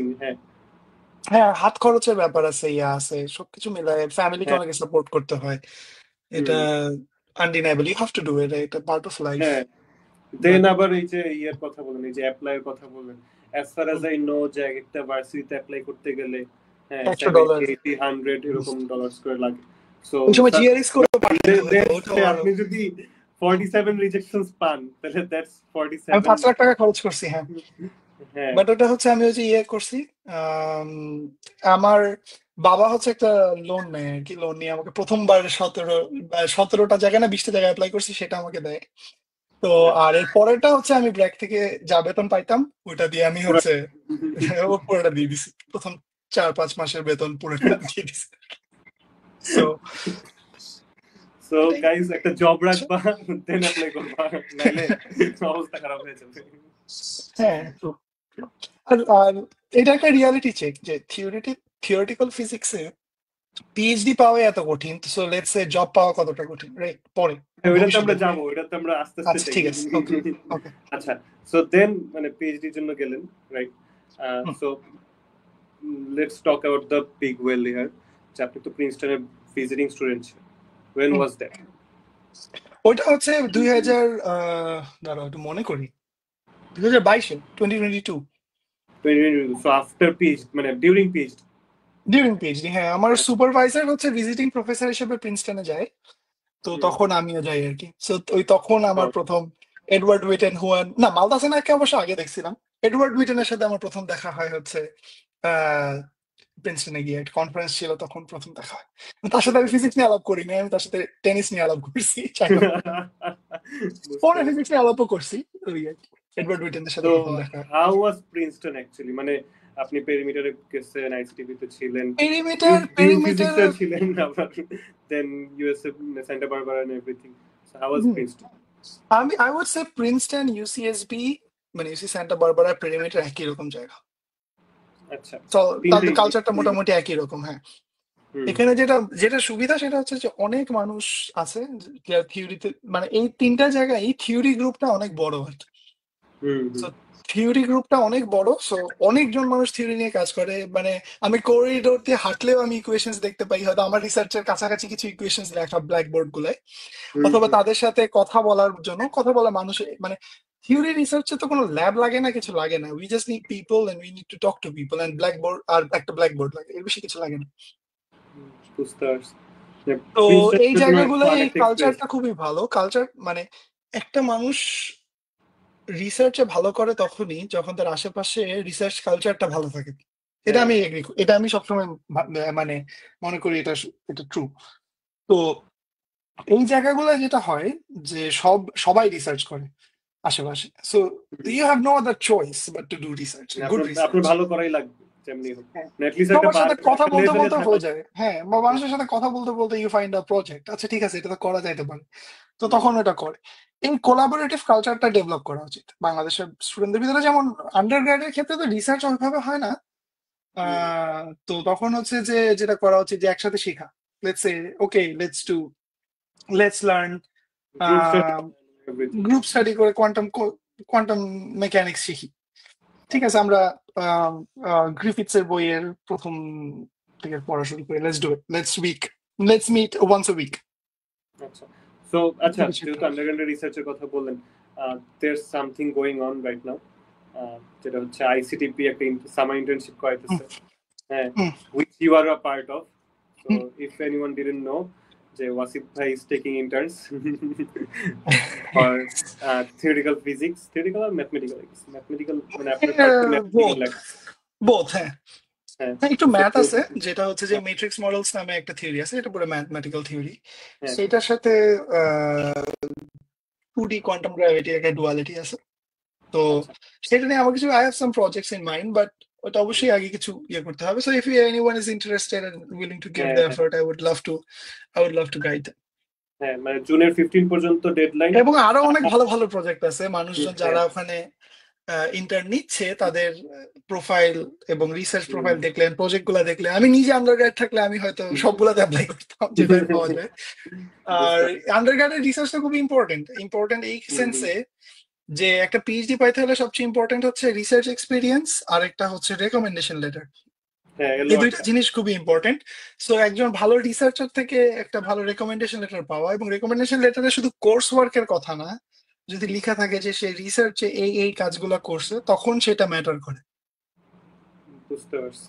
আচ্ছা, যে একজন প্রফেসর জাস্ট লিখলো যে সে আমার ক্লাসে ভালো করছে, সে আমার সব পরীক্ষায় 100% মার্কস পাইছে, এটার থেকে অনেক বেশি ইম্প্যাক্টফুল হচ্ছে একজন টিচার যখন লিখবে যে সে আমার সাথে রিসার্চ করছে এবং এই প্রজেক্টের এই হ্যাঁ প্রবলেমটা সে সলভ করে আনছে আমার আমার কাছে। হ্যাঁ হ্যাঁ, বুঝতে পারছি। সো তো এলওআরস এন্ড রিসার্চ প্রজেক্টস। হ্যাঁ। হ্যাঁ, এটা সো খুবই ইম্পর্টেন্ট। সো মানে আইসিডিপির এই উদ্যোগটা আমার অ্যাকচুয়ালি অনেক ভালো লাগছে। মানে হ্যাঁ, তারা খুব আইসিডিপি এখন অনেক tireless- অনেক ইয়ে করতেছে হ্যাঁ আউটরিচের জন্য। বাংলাদেশে কয়েকজন মানুষ আছে যারা খুবই অ্যাক্টিভলি এটা নিয়ে হ্যাঁ কাজ করছে, হ্যাঁ এটা এই জন্য থ্যাঙ্কফুল টু দেম, তারা আসলে এগুলো করছে আর কি। হ্যাঁ, মানে আর আমি নাবিল ভাই যাদেরই ওখানে দেখলাম, ইনক্লুডেড। মানে যাদেরই মোটামুটি চিনি যে বাংলাদেশে মোটামুটি ভালো ভালো জায়গায় আছে আর পড়ালেখা করতেছে, মোটামুটি সবারই আমি এখানে দেখছি। আপনি, হুম নাফিস ভাই, আর হুম হুম, ইশতিয়াক আকিব ভাই, এরা সবাই আছে মোটামুটি। সবাই আছে। হ্যাঁ, সো ইট ওয়াজ গুড। মানে অনির্বাণ আমি ভাই, অনেকে আছে, আরো হ্যাঁ অনেকে আছে, আমি নাম এখন মনে করতেছে না, হ্যাঁ, সবাই ওখানে। আমি লিঙ্কটা ড্রপ করে দিব না কমেন্টে। So hmm if anyone wants to check out, do check out. বেশি দিন নাই, আজকে কত তারিখ? আজকে 27 তারিখ, সো জুন 15। এখানে রেফারেন্স লেটার্স লাগবে and everything. So start collecting them, I guess. আচ্ছা, হুম। তো দেন আচ্ছা আইসিডিপি, দেন প্রিন্সটন, আচ্ছা দেন পিএইচডি।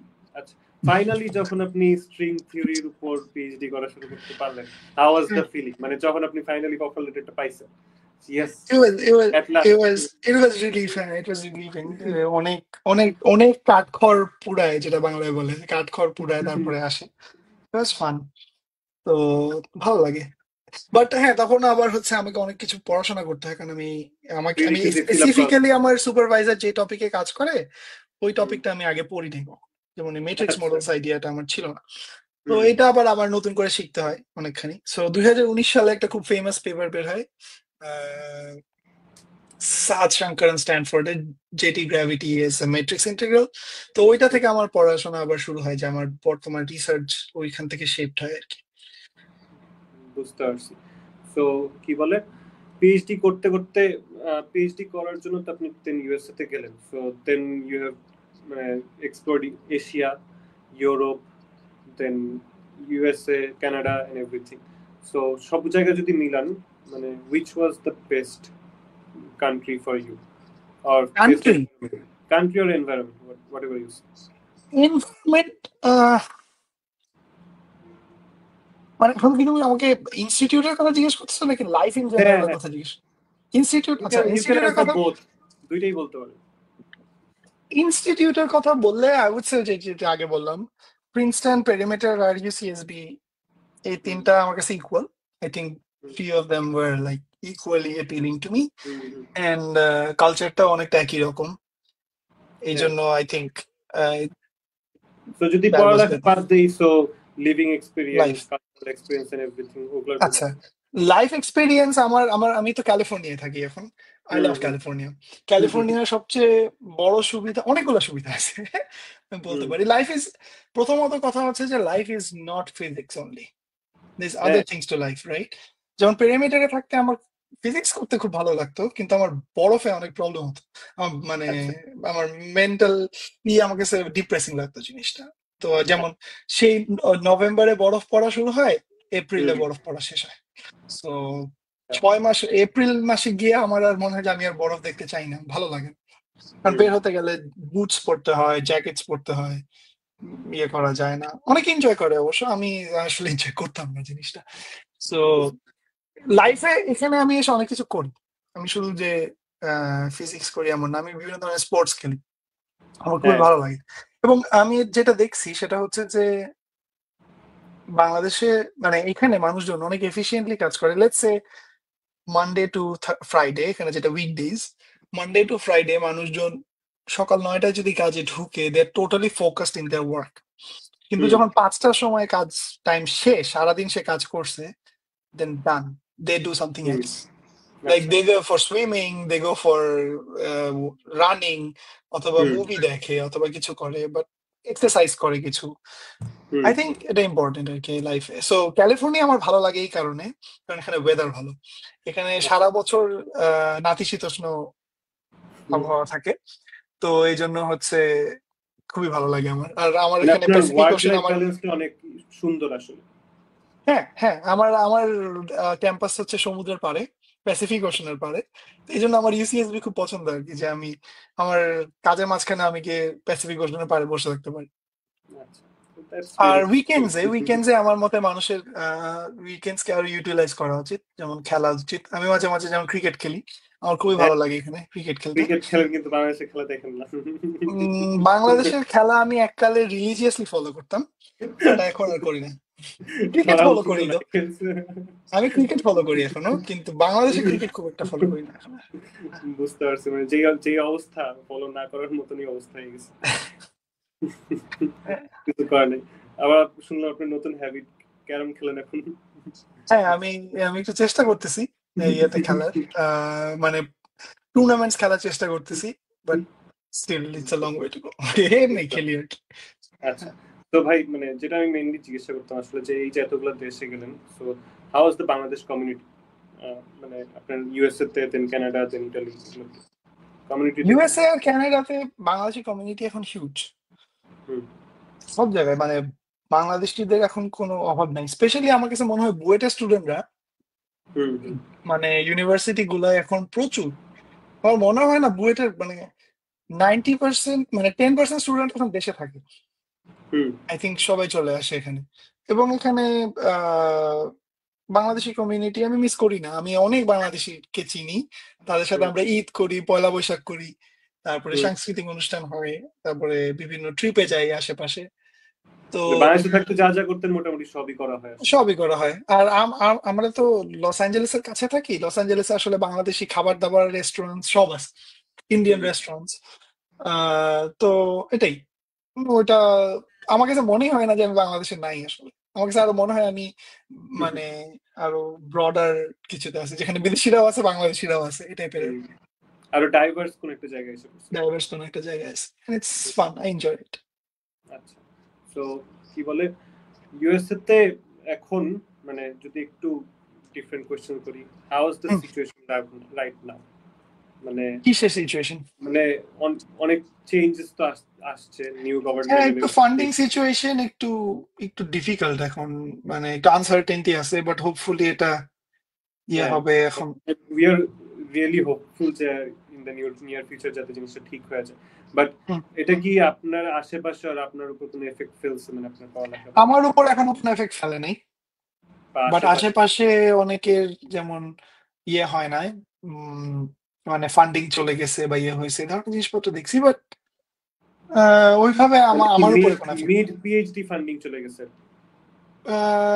মানে গ্র্যান্ট গ্র্যান্ট যেগুলো থাকে ওগুলো গ্র্যান্ট হুম হুম অনেকে ইয়ে হয়ে গেছে, আবার অনেকে রিনিউ হয়েছে। সো হুম। দেখা যাক, আনসার্টেন টাইমস। মানে লাইক আওয়ার পডকাস্ট, বুঝতে পারছি। সো আপনি তো দেন ক্যালিফোর্নিয়া থেকে, মানে দেন ইউসি সান্টা বারবারাতে, মানে আপনার শুরু থেকে ইউসি সান্টা বারবারাতে আসার ইচ্ছা ছিল, হ্যাঁ, কিন্তু at first it wasn't possible. হ্যাঁ, হ্যাঁ, Then finally আপনি কিভাবে সুইচ করলেন? I got lucky. আমার সুপারভাইজার জব চেঞ্জ করে, সে মানে ইউএসসি জব চেঞ্জ ছেড়ে করে ওইখানেই গেল ফাইনালি? ওখানেই গেল যেখানে আমি সবসময় যাইতে চাই। তো এরপরে হচ্ছে আমাকে অফার করে, আমি মানে without even giving a second thought I said yes. Please, আপনি কেমনে জানলেন আমি এটা চাই? সো ভাই চলে আসি। মানে যে again I said you never know how things gonna work out, just keep on trying, things will happen. বুঝতে পারছি। আচ্ছা, সো আমি আর একটা কোয়েশ্চেন করব। আই থিংক আমি কয়েকটা থিওরিটিক্যাল ফিজিক্স যারা আছে বা পটেনশিয়াল যারা আছে ওদের একটু মানে রাগ লাগতে পারে, যে আর অলসো আপনার একটু হয়তো রাগ লাগতে পারে, I don't know, being told or মানে মিমস অনেক দেখি যে being string theory are dead end, what's your say on this? Okay, 100 বছর আগে কোয়ান্টাম থিওরি কোন অ্যাপ্লিকেশন ছিল? না। Today we have quantum computers, হ্যাঁ হ্যাঁ, so you don't know what happens in 100 years, obviously, right? মানে মানে এটা তো অবভিয়াসলি ফিউচারে কি হবে উই ডোন্ট নো, মানে no one knows. But but আপনি we যখন have কাজ to, করতেছেন, হোয়াটস ইউর? ফিজিক্স করার মোটিভেশনটা সবসময় আসলে অ্যাপ্লিকেশন না। হ্যাঁ We know that fundamentally we have to understand quantum gravity. this is a very important problem that we have to solve. And it's a fundamental problem. কারণ আমাদের দুইটা ফান্ডামেন্টাল থিওরি, যেটা হচ্ছে জেনারেল থিওরি অফ রিলেটিভিটি আর এটা হচ্ছে quantum field theory, যেটা compatible না। It's a fundamental problem and we should try everything to solve it. যেমন মানুষ বলে যে এক্সপেরিমেন্টাল এভিডেন্স নাই, তাহলে আমি এটা বলতে পারি যে নিউট্রিনো যে কোনোদিন ডিটেক্ট হবে এটা কেউ চিন্তাও করে এটা তো ইয়ে ছিল না, হ্যাঁ, বাট পিপল ডিটেক্টেড ইট। এখন স্ট্রিং থিওরি ট্রু কিনা I don't know, no one knows it. It's one of the most potential candidates. এখন we should keep on trying, right? মানে fundamentals problem solve করার ট্রাই করতে পারা উচিত, but obviously there's a caveat টা হচ্ছে job market কম, মানুষ funding com, you never know what's going to happen, so you have to keep an open mind and pursue this and be prepared যে কোনো সময় এটা ছেড়ে দিয়ে অন্য কোথাও চলে যাইতে হতে পারে। if you're prepared for that then only do it. So ভাই আপনার তো এখন পিএইচডি অলমোস্ট ফাইনাল ইয়ার্স এর দিকে, রাইট? হ্যাঁ, 1-2 বছরের মধ্যে শেষ হয়ে যাবে। So মানে as from your LinkedIn and talking with you earlier, দেখলাম যে আপনি ম্যাথমেটিক্যাল ফাইন্যান্সের দিকে হালকা ইন্টারেস্ট আছে। মানে we know যে finance obviously a lot of calculations and everything, equations and everything, which is quite similar to the thing we do in physics. Not theoretical in everything, but মানে there's a gist, common gist. না I would say অনেক কিছুই same. আমি একটা example দিতে পারি। যারা জানে যে কোয়ান্টাম মেকানিক্স একটা ফর্মুলেশন আছে, সেটাকে বলে পাথ ইন্টিগ্রাল ফর্মুলেশন। সেটা হচ্ছে যে পয়েন্ট স্পেসে কোনো একটা পয়েন্ট থেকে অন্য কোনো পয়েন্টে যাওয়ার প্রবাবিলিটি মেজার করে হচ্ছে সবগুলা পাথে, যতগুলা পাথে যেতে পারে তার সাম করে, একটা ওয়েটেড সাম করে। Stock market is the same thing. It's a probabilistic thing which has, I mean, you can do paths and you can do things. So it's a very interesting topic. এই জন্য আমার ইন্টারেস্ট এমন, মানে I like it. এই জন্য I'm trying to learn it. আমি এখনো কোভাবে কিছু জানি না আসলে। I'm trying to learn it.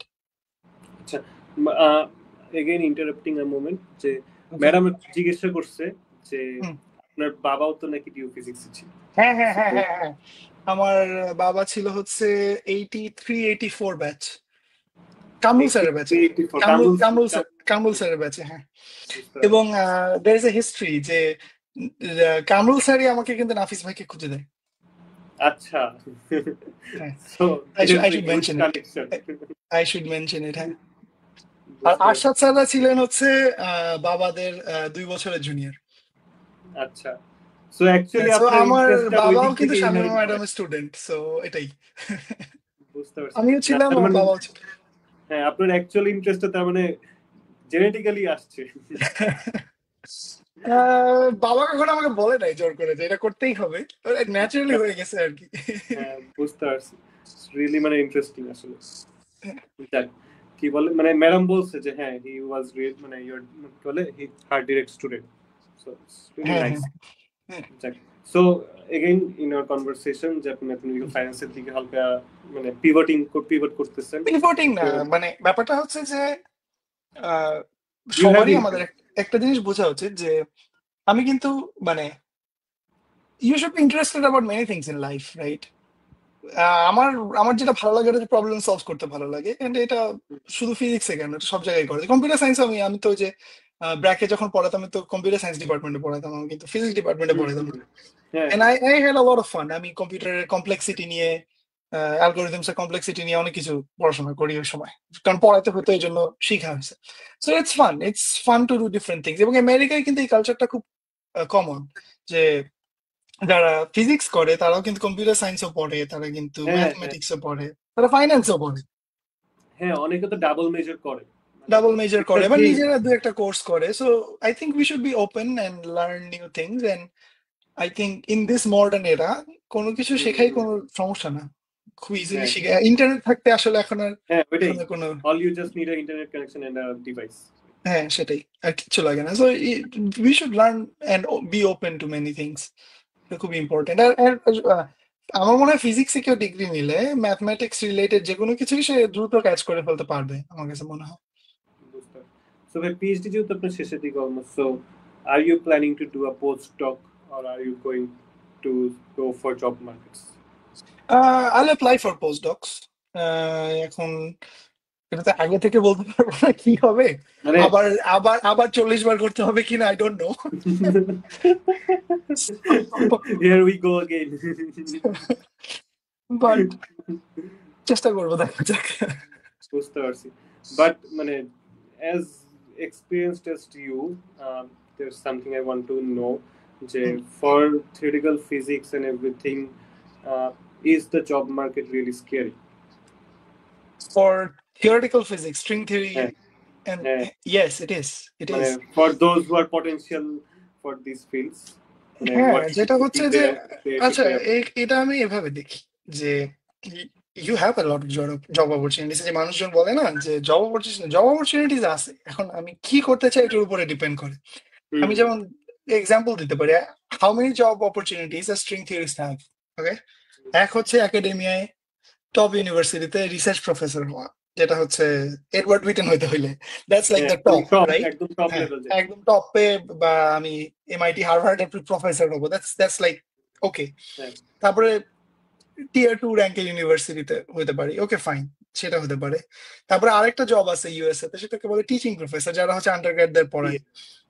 TA না, নো নো নো, টিএ না, তারা লেকচারার এবং প্রফেসর হয় এবং টিচিং প্রফেসরও হয়। তাদের জব থাকে পড়ানো এবং ডিপার্টমেন্টের অ্যাডমিনিস্ট্রেটিভ কাজ, যেটা বাংলাদেশের প্রফেসররাও একই কাজ করে, সেটাও করা যায়। They also do research, but they don't have any like কিছু থাকে, অব্লিগেশনস থাকে, ওরকম ইয়ে নাই। হ্যাঁ, গ্র্যান্ট নিয়ে অ্যাপ্লাই করতে হয় না বা ইয়ে করতে হয় না, যেটা আবার রিসার্চ প্রফেসরদের করতে হয়। Then you have this, physicist লাগে না এমন কোনো মানে স্টেম ফিল্ড নাই, প্রত্যেকটা ইউনিভার্সিটিতে ফিজিসিস্ট লাগে, so you can get jobs there, বেশ ভালো paying jobs. Or you can go to the industry, যারা ইয়ে করে ইন্ডাস্ট্রিতে কোথায় যেত, কম্পিউটার সায়েন্সে রিসার্চ করা যায়। আমেরিকার কিন্তু এই জিনিসটা খুবই ভালো, যে ফিজিক্সে ডিগ্রি নিলে আমি অন্য কোথাও জব করতে পারবো না, that's not true. So computer সায়েন্সে রিসার্চ করা যায়, ফাইন্যান্সে রিসার্চ করা যায়, তারপরে হচ্ছে ইলেকট্রিক্যাল ইঞ্জিনিয়ারিং নিয়ে রিসার্চ করা যায়। সো ওখানে ইন্ডাস্ট্রি লেভেলে জবও আছে। আর সো অনেক অপরচুনিটিস আছে, আর নাই যে তা না। হ্যাঁ, তবে ওই যে রিসার্চ ফ্যাকাল্টি হইতে ওই জব গুলা খুবই লিমিটেড, ওইটা খুব বেশি নাই। ইভেন রিসেন্টলি আমি একটা জব ডিসক্রিপশন দেখতেছিলাম, সেটা হচ্ছে যে এআই কে ফিজিক্স ট্রেন করা, দ্যাটস আ জব। আচ্ছা, সো এআই কে ফিজিক্স ট্রেন করতে হবে বিভিন্ন কোম্পানির জন্য। আমরা ফিজিক্স প্রবলেমস দিব, তারা ওটা সলিউশন দিবে, এআই ওটা ভুল হলে ওটাকে ঠিক করে দিতে হবে, that's a job, and it's a remote job, it's a very high paid job, কারণ ওদের স্কিলড লোকজন লাগবে। So I think job market নাই, এটা যেমন ট্রু তেমন false, it's a quantum superposition. নাই হচ্ছে যদি আমি রিসার্চ ফ্যাকাল্টি হতে চাই, কিন্তু যদি আমি একটু ওপেন থাকি, একটু ওপেন মাইন্ড হয়ে যাই, then I have a lot of opportunities. মানে এখানে আসলে আইসা যদি সার্ভাইভ করতে হয়, তাহলে স্টাবর্ন হওয়া যাবে না এইসব দিক থেকে। মানে তোমার যদি একমাত্র গোল থাকে যে আমি রিসার্চ প্রফেসরই হব, দেন ইটস ভেরি ডিফিকাল্ট, মানে আমাদের ফিল্ডে theoretical do physics. You have any examples of what? মানে যে আসলে এটা কতটা ডিফিকাল্ট, মানে আচ্ছা, স্ট্যাটিস্টিক্স। হ্যাঁ, আমি ইউএসএ তে যখন পড়তাম তখন হচ্ছে কত, আমার আমার সুপারভাইজারকে নেয় আজ থেকে 20, 22, 23 বছর আগে ইউএসএ। এরপরে গত 22, 23 বছরে পিএইচডি স্টুডেন্ট গ্রাজুয়েট করে মোরালেস 50 জন, হায়ারিং হয় একটা 2024 সালে এসে। সো মাঝখানে কাউকে নেয় নাই। সো রিসার্চ ফ্যাকাল্টি পজিশন এতটাই হার্ড ইউএসএ তে স্ট্রিং থিওরি করতে গেলে, 24 বছরে একটা খুলবে, এবং ওখানে অ্যাপ্লিকেশন আমি জানি, আমাদের সাথে কথা হয়তো যারা কমিটিতে ছিল তাদের থেকে শুনি, অ্যাপ্লিকেশন পরে 400 থেকে 500, এবং প্রত্যেকের 2টা থেকে 3টা পোস্টডক আছে। এর পরে ওখান থেকে 5 জনকে ফিল্টার আউট করে এবং ওখান থেকে একজনকে নেয়। It's that difficult. কিন্তু ওই যে আমি বললাম যেটা, যে you have to keep an open mind. আচ্ছা ঠিক আছে, আমার আমার ইউসিএসবি প্রফেসর হইতে হবেই এমন কোনো কথা নেই, I have other options. So then It's fine. You can find your jobs. কারণ যারা স্ট্রিং থিওরি বা ম্যাথ এই ধরনের কাজ করে তাদের জন্য মানে তারা যে কোনো স্কিলই দ্রুত শিখে ফেলতে পারা হ্যাঁ উচিত আমার কাছে মনে হয়। অবভিয়াসলি ওই লেভেলে যারা যায় অবভিয়াসলি তাদের অন্যান্য স্কিলস শেয়ার করা একটু কঠিন হবে। অলসো আপনি আমাকে কিছুদিন নাফিস এফোর্ট ভাইয়ের দিলেই একটা হয়ে যাওয়ার কথা। এক্সাম্পল দিচ্ছিলেন, রাইট? নাফিস ভাইয়ের প্রিন্সটনের একটা এক্সাম্পল দিচ্ছিলেন যে ওদের ব্যাচ থেকে খুব একটা বেশি মানুষ ইয়ে হয়নি বা কিছু একটা। মানে ইউএসএ তে টপ পজিশনে জব পাওয়া খুবই ডিফিকাল্ট। মানে আইএএস থেকে যারা পোস্ট ডক ছিল তারাও জব পজিশন পাচ্ছে না।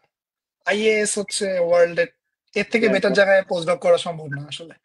তো ওখান থেকেও মানুষজন তো সো ওইটাই, you have to keep an open mind and make your মানে ডোমেইন আ বিট লার্জার, তাহলে আমার কাছে মনে হয় যে অনেক ধরনের অপরচুনিটিস আসবে। বুঝতে পারছি। সো মানে it's actually scary, but again মানে যদি ওপেন মাইন্ডেড থাকা যায় তাহলে there's a lot of And you have to be, unless you are like extremely passionate about solving these quantum gravity problems, you shouldn't do it. মানে একদম passion থেকে যদি করতে চায় তাহলেই করা উচিত, এবং এটা মাথায় নিয়ে এখানে আসা উচিত যে এখানে আমার লাইফে অন্যান্য ফিল্ডের মতো এত ফান্ডিং থাকবে না, এত অপরচুনিটিস থাকবে না, but whether I still want to do it or not. মানে এখানে যে রিস্কটা নিবে এটা অনেক ক্যালকুলেট করেই আসা লাগবে আসলে। মানে রিস্ক আসলে আমি বলবো না, মানে হয়ে যাবে, কিছু না কিছু হয়ে যাবেই। একজন পিএইচডি করা মানুষের মানে সে কোথাও না কোথাও জব বের করেই ফেলবে, সে বসে থাকবে না। সো বাট একটু হয়তো মানে স্মুথ হবে না আর কি বাতটা, that's the thing. But if you are willing to take that risk, আমি রিস্কও বলবো না আসলে, মানে ওই এফোর্ট এক্সট্রা এফোর্টটা যদি দিতে চাই then you should do it. মানে if you love that, if you want to solve this problem so desperately, then you should do it. So bhai, over the years of your PhD, মানে any interesting moments you want to share? যে PhD করতে করতে আপনার এই theoretical পার্টে কোনো একটা interesting কিছু খুঁজে পাইছেন অথবা এনিথিং? এটা খুবই টেকনিক্যাল হয়ে যাবে বলতে গেলে, বাট লেটস সে আমি না বুঝলো কেউ তো কেউ বুঝবে। এপিফানি হয়েছিল একটা, সেটা হচ্ছে গিয়ে যে আমার লাস্ট পেপার যেটা পাবলিশ করলাম ওখানে হচ্ছে যে আনওরিয়েন্টেবল জেটি গ্র্যাভিটি সাথে আমরা ম্যাট্রিক্স মডেলের ডুয়ালিটি বের করি। তো ওখানে হচ্ছে একটা পর্যায়ে আমাকে অনেক বেশি টেকনিক্যাল হয়ে যায়, যাই হোক একটা মেথড বের করতে হয় যেটা হচ্ছে ইন্টারপোলেশন কিভাবে করা যায় আনওরিয়েন্টেবল মিনিমাল স্ট্রিংস এর। তো ওইটা আমার হচ্ছে বিছানায় শুয়ে শুয়ে একটা মোমেন্টে মাথায় আসে, আমি লাফ দিয়ে উঠি আর কি, যে ও মাই গড এটা তো হয়ে গেছে, আই শুড ডু ইট, এটা তো এইভাবে করা যায়। তো ওরকম একটা মোমেন্ট ছিল আর কি। আচ্ছা, সো মানে অ্যাকচুয়ালি হয় eureka moments do actually happens, but অনেক সময় হয় এটা মানে একটা ডিরেক্ট ডেল্টা স্পাইক হয় না, অনেক সময় একটা স্মুথ কার্ভ হয় যে আস্তে আস্তে আস্তে আস্তে স্টেপ বাই স্টেপ সলভ হয়। অনেক সময় এটা হয় যে একটা স্টেপে পুরো সলভ হয়ে যায়। বাট মানে তো মানে আপনি আপনার জার্নিটা তো মোটামুটি ক্যালকুলেটেডই ছিল, right? Step by step step by step step by step এটা করতে, বাট মাঝখানে কিন্তু প্রতি স্টেপের প্ল্যান একবারে হয় নাই, এটা আমি সবাইকে বলতে চাই যে প্রতি স্টেপ মানে আমি চিন্তা করলাম এই বছর অ্যাপ্লাই করবো, আমি পিএইচডি যাবো নেক্সট ইয়ার, ওটা ওই বছর নাও হতে পারে, but that doesn't mean you should stop. হ্যাঁ, কিন্তু আপনার জন্য ইন্টারেস্টিং হলো যে আপনি সময় মানে কোনো ইয়ারে খালি ছিলেন না, রাইট? মানে কিছু না কিছু করছেন, there was something. করছি কিছু, বসে থাকলে তো it's life is like riding A bicycle, right? You have to keep on moving to stay aligned. So কিছু না কিছু তো করতেই reflecting হবে। on your journey and everything, মানে looking back, so মানে আপনার কি মনে হয় যে জার্নিটা যেরকম ছিল you keep it that way or do you want to change anything till now? Keep what? মানে যেভাবে যেভাবে আসছেন এখন পর্যন্ত, এভরি স্টেপ যেটা যেভাবেই হয়েছে, আপনার কি কোনো সময় মনে হয়েছে যে মানে আফটার সার্টেন টাইম যে এই জিনিসটা এইভাবে না করলে এরকম করলে হয়তো তখন ভালো হইতো? অবভিয়াসলি হয়, অনেক কিছু হয়, মনে হয় যে এটা না করে এটা করতে পারলে ভালো হতো।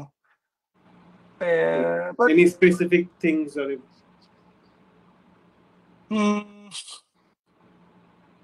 I don't know.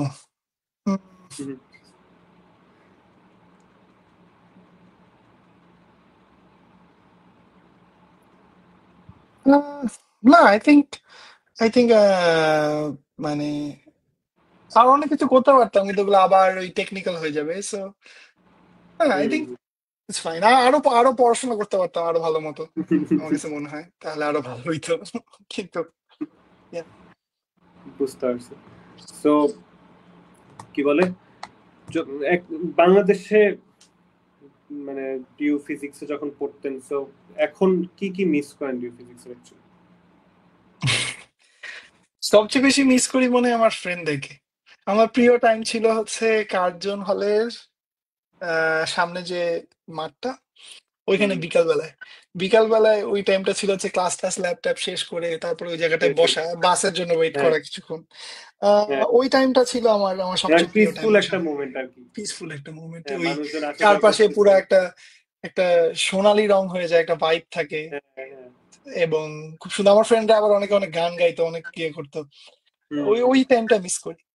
আর সবাই বিজি এখন। ওই যে আহ, একটা বিখ্যাত সবাই গানের সবাই একটা লাইন লাইফে আছে না, মধ্যে, যে এটা সেই কফি হাউসের আড্ডা। কফি হাউসের আড্ডার ওই ইয়েটা, সেই সাতজন নেই আজ টেবিলটা তবু আছে, সাতটা পেয়ালা আজও খালি নেই।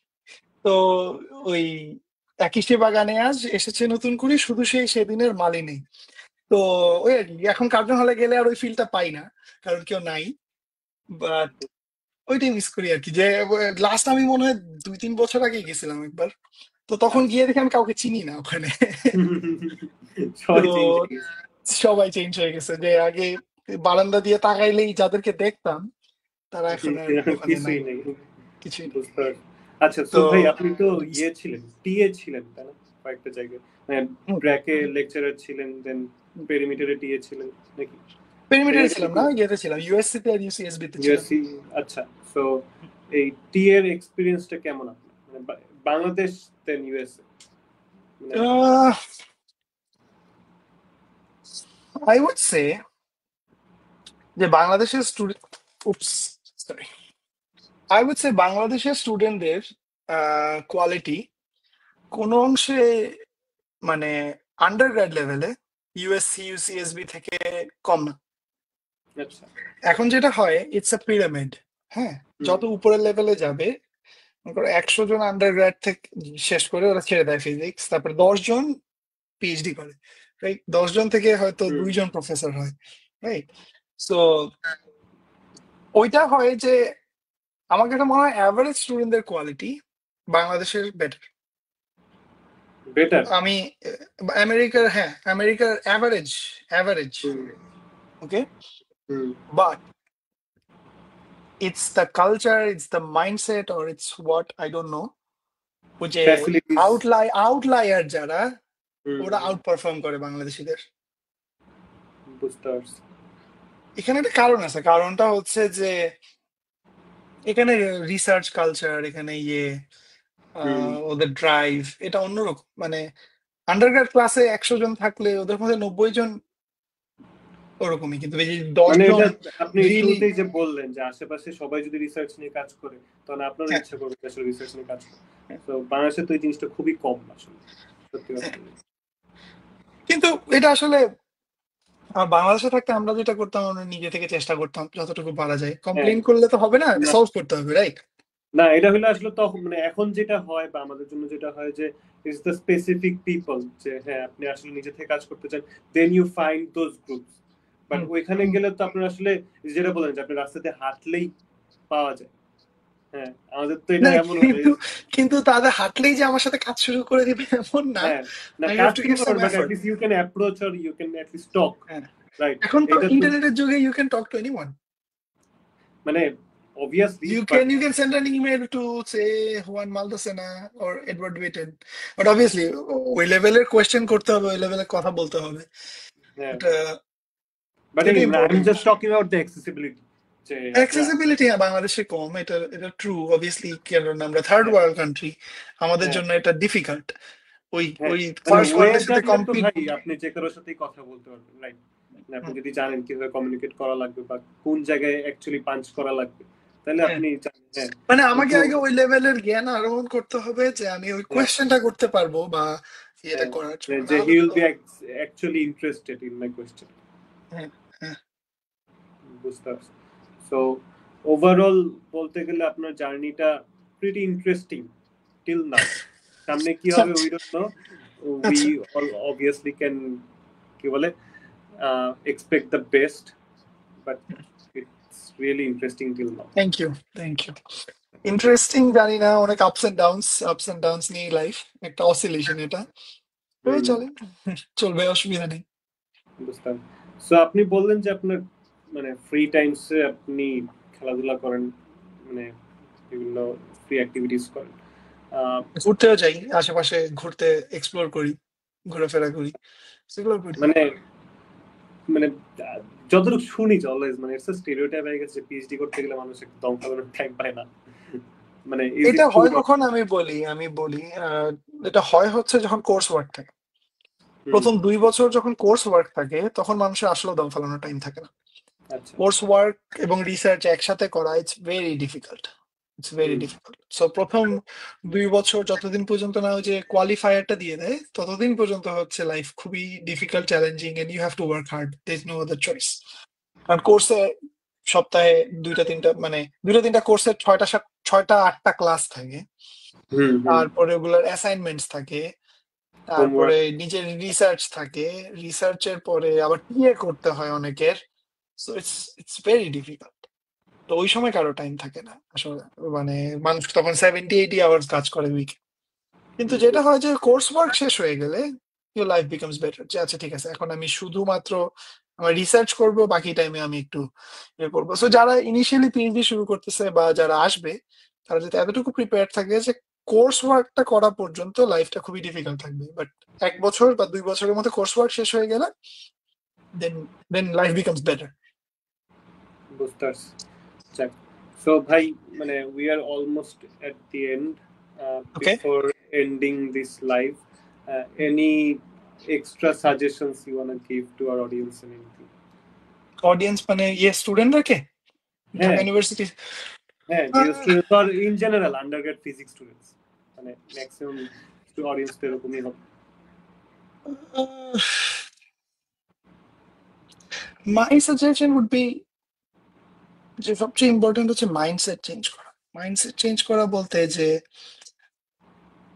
Always I try to think, আমি সবসময় পারি না, যেটা করা হচ্ছে সেটা হচ্ছে যে your mindset should be, your competition should be yourself.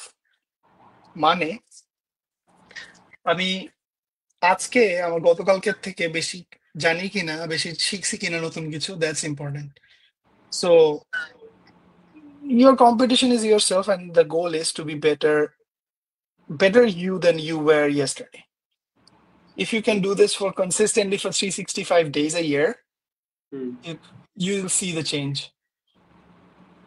So আরেকটা হচ্ছে যে মাইন্ডসেটটা ঠিক থাকা, আর একটা হচ্ছে গোলস ঠিক থাকা। আমি কি করতে চাই, কিছু শর্ট টার্ম গোলস দরকার, কিছু লং টার্ম গোলস দরকার। এখন আমি যদি চিন্তা করে থাকি যে আমি 2050 সালে নোবেল প্রাইজ পাবো, শুধু ওইটা দিয়ে হবে না, because I need some short term goals, right? Short term goals হচ্ছে আচ্ছা ঠিক আছে আজকে বিকালে মধ্যে আমি এই প্রবলেমটা সলভ করব, কালকে আগামী 1 সপ্তাহের মধ্যে আমি এই জিনিসটুকু করব, ঠিক আছে? 5 বছর পরে আমি ওটা নিজেকে ওই জায়গায় দেখতে চাই, ঠিক আছে? So you need both short term and long term goals. And short term goal গুলো হচ্ছে তোমাকে লং টার্ম ইয়েতে দিবে। ইটস লাইক ইন্টিগ্রেশন রিমানিয়ান সামার্ক, ছোট ছোট এরিয়া যোগ করে you integrate a whole function over পুরো এরিয়াটা পেয়ে যাবে range. So you have to do that.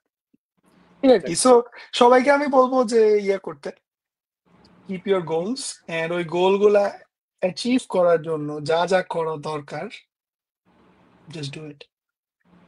And failure is the part. You fail more times than you succeed, so it's fine. Say failure is the pillar of success. Pillar বলবো না, আমি বলবো যে it's statistically proven that you'll fail more times than you succeed because it's a hard problem.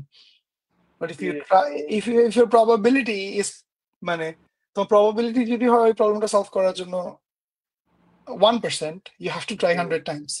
Yes. এটা যদি 1 হইতো probability solve করা, এটা অনেক আগে সলভ হয়ে যেত, এটা easy problem, right? So it's kind of steps, right? Step করে আগাইতেছে, নাইলে হবে না।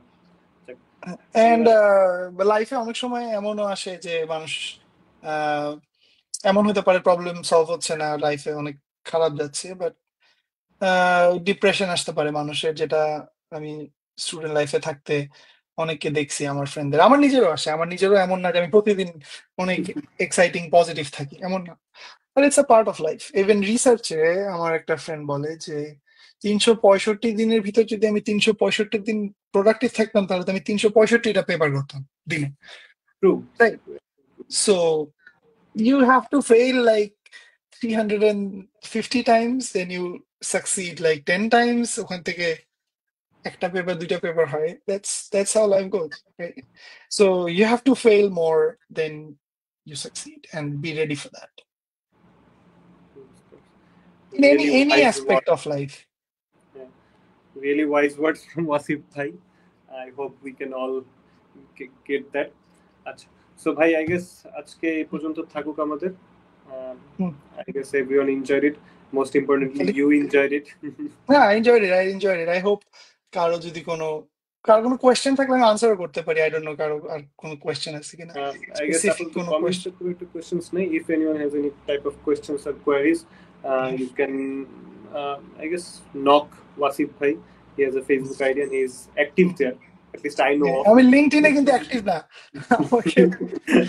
It was my fault যে আমি লিংকডইন আগে দিয়ে দিয়েছিলাম। আমি 4-5 বছরে একবার যাই লিংকডইনে, সো বাইরে লিংকডইনে মেসেজ দিলে পাবা না। So either you mail him or email করতে পারো আমাকে। Email is the best option.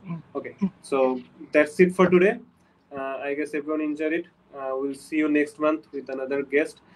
If you have any suggestions, do drop us a message or anything.